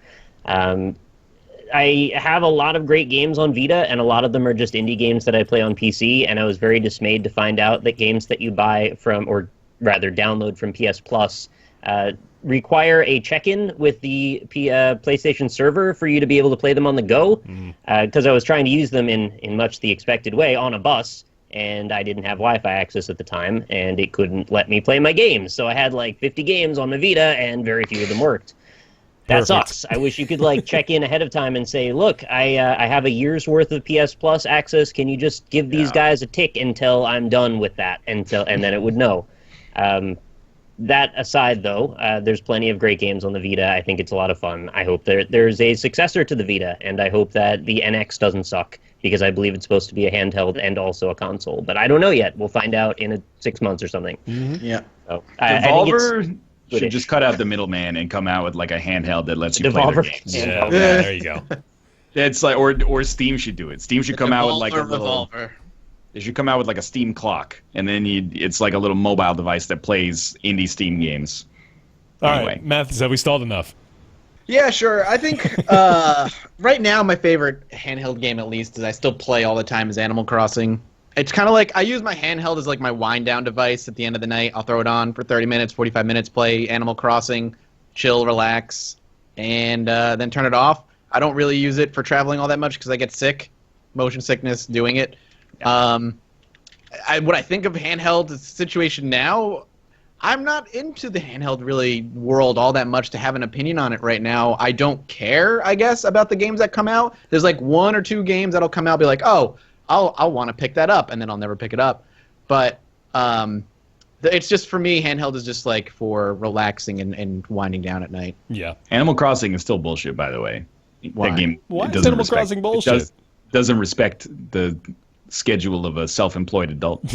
Yeah. Or any adult. No, I really. agree, actually. I wish that Hey, you could set your yo. time without messing with it. Exactly. Want to play the game at 8 p.m.? Sorry, no such luck. Everyone's asleep. You can get an ordinance, and then we'll stay up until 9. You can play the game for an extra hour. Everybody will tell you, just set your system clock. go I don't on want system to. clock. Yeah, I want to have my system clock set to the real time. I feel like I've got to like cheat my handheld to actually play the game that I purchased on my own schedule. Yeah. Like, that is. I agree. I get that it's a way of tying the game to the real world, but I hate it. That's why you bring it on and you play it on your lunch break. Yeah, because what it'll end up having, I'll play it for 2 hours when I should be working, and then I'll be up at 1 a.m. trying to record videos because I'm rearranging my whole life to play fucking Animal Crossing. I resent that. All right. I was gonna be an asshole and just say Pokemon Blue, which is, I mean, it's pretty accurate. But Golden Sun was probably another one of my favorite titles on handheld over on the GBA back in the day. When was that released? Hold on, that was probably like Golden Sun was 2001 maybe. Yeah, sounds about right. GBA was such a good era. Oh, yeah. It was like the second coming of the SNES. Mm-hmm. I agree with that. It was a good time, man. I love my Game Boy Advance. And then I actually tried to pick up a PSP and get more into the handheld things. That was a long time ago. That was probably like in high school when I picked up a PSP.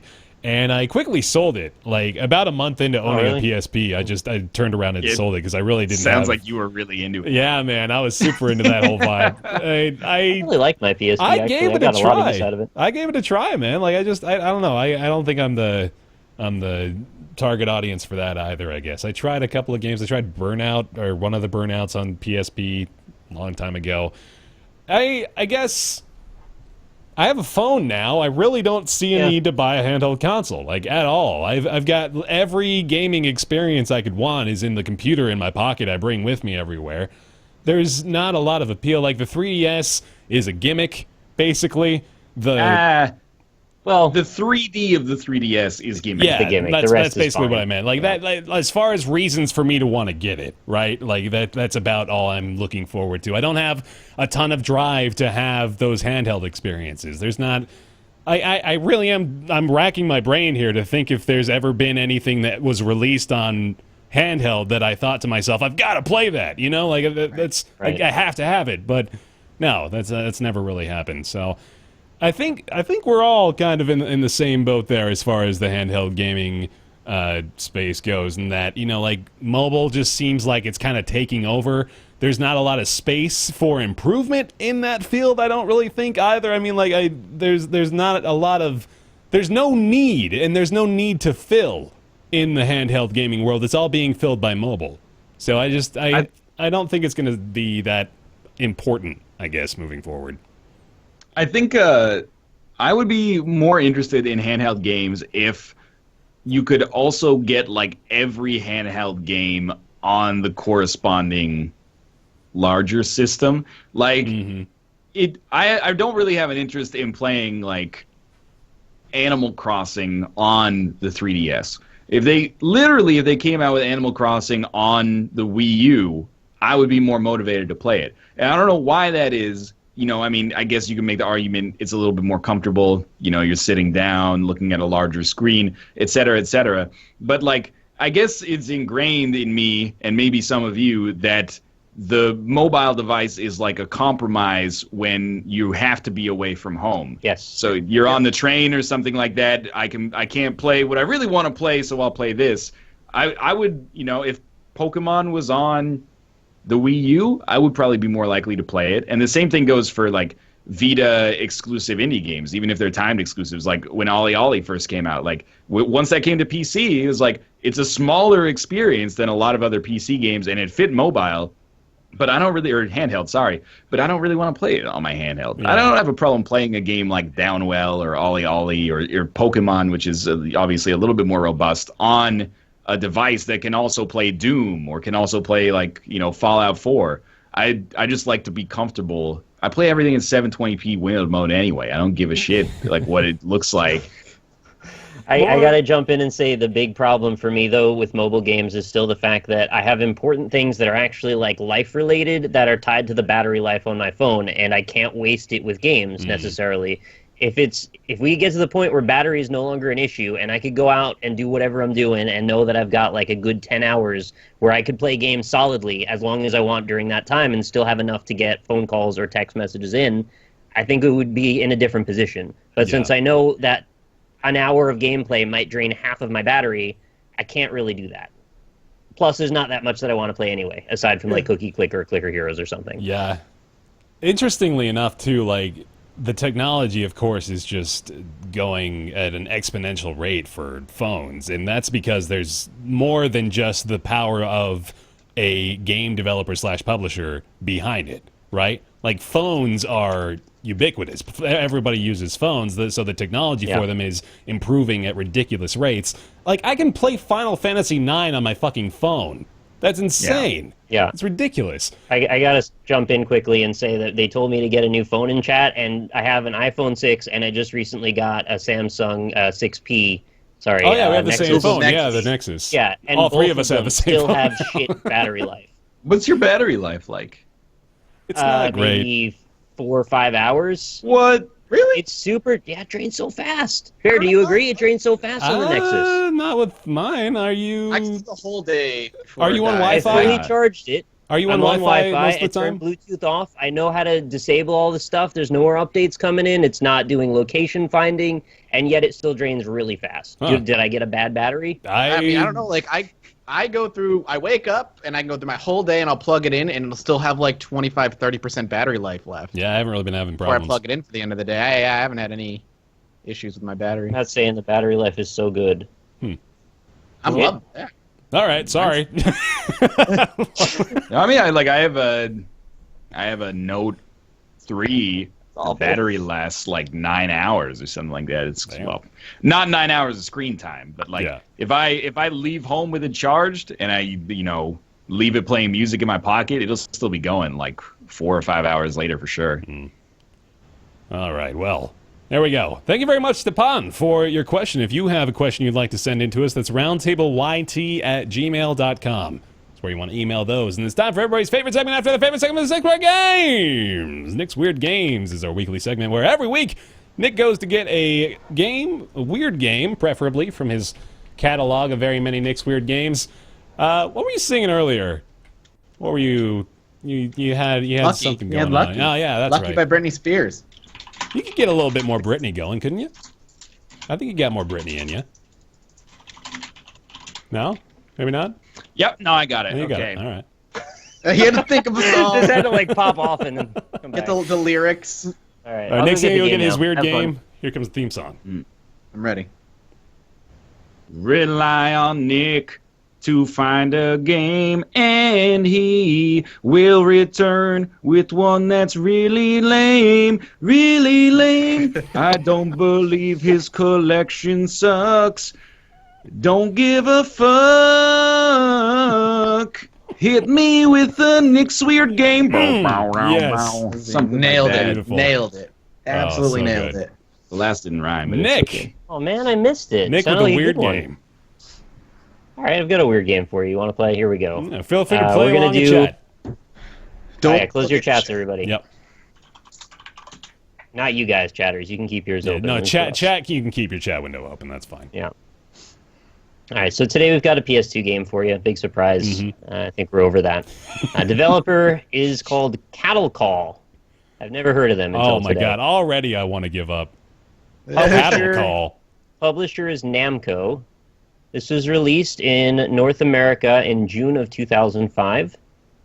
This is an action role-playing game, and Wait, it who's is single the player publisher? only. Ca- Publisher was Namco. Namco, yeah. What are you doing with your hoodie? It's cold. Huh? You get bundled up. I'm All right, a so little 3D role-playing game developed by Cattle Call for PS2.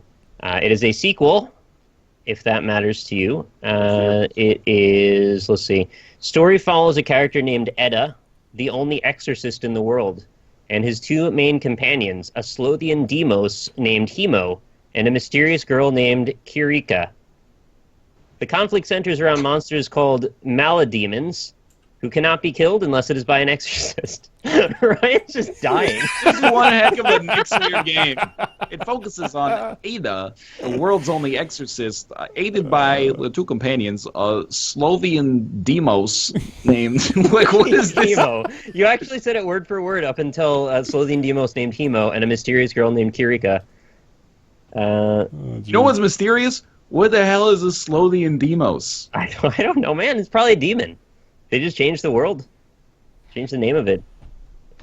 So no one jumping in yet. No, Yeah? not quite. Wait, what year was it released in? What year? 5. Released in 2005 in North America. Released a year earlier in Japan, as is often the case. Okay. Uses a... it's the only one in the series to use a real-time battle system instead of a tactics-based battle system, and was generally viewed as a step backwards for the series because of its poor execution.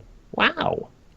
I wish that was the giveaway. I wish that was how I knew what it was. This is Devil Ooh. Dice Survivor. The player, he's gonna get me one day. The player can unlock and play with up to 24 other characters from previous games in the series. That's pretty cool. These cannot be used in storyline missions, can be used in extra missions and in online play. It just said it was single player. Now it says there's online play. I'm catching a contradiction here already. The game's changed. Yeah, and then up here it says that the servers went down in June of 2006, so I guess it's just lying. There's online in this. Well, at least it had a long career. 05 to 06. Classic.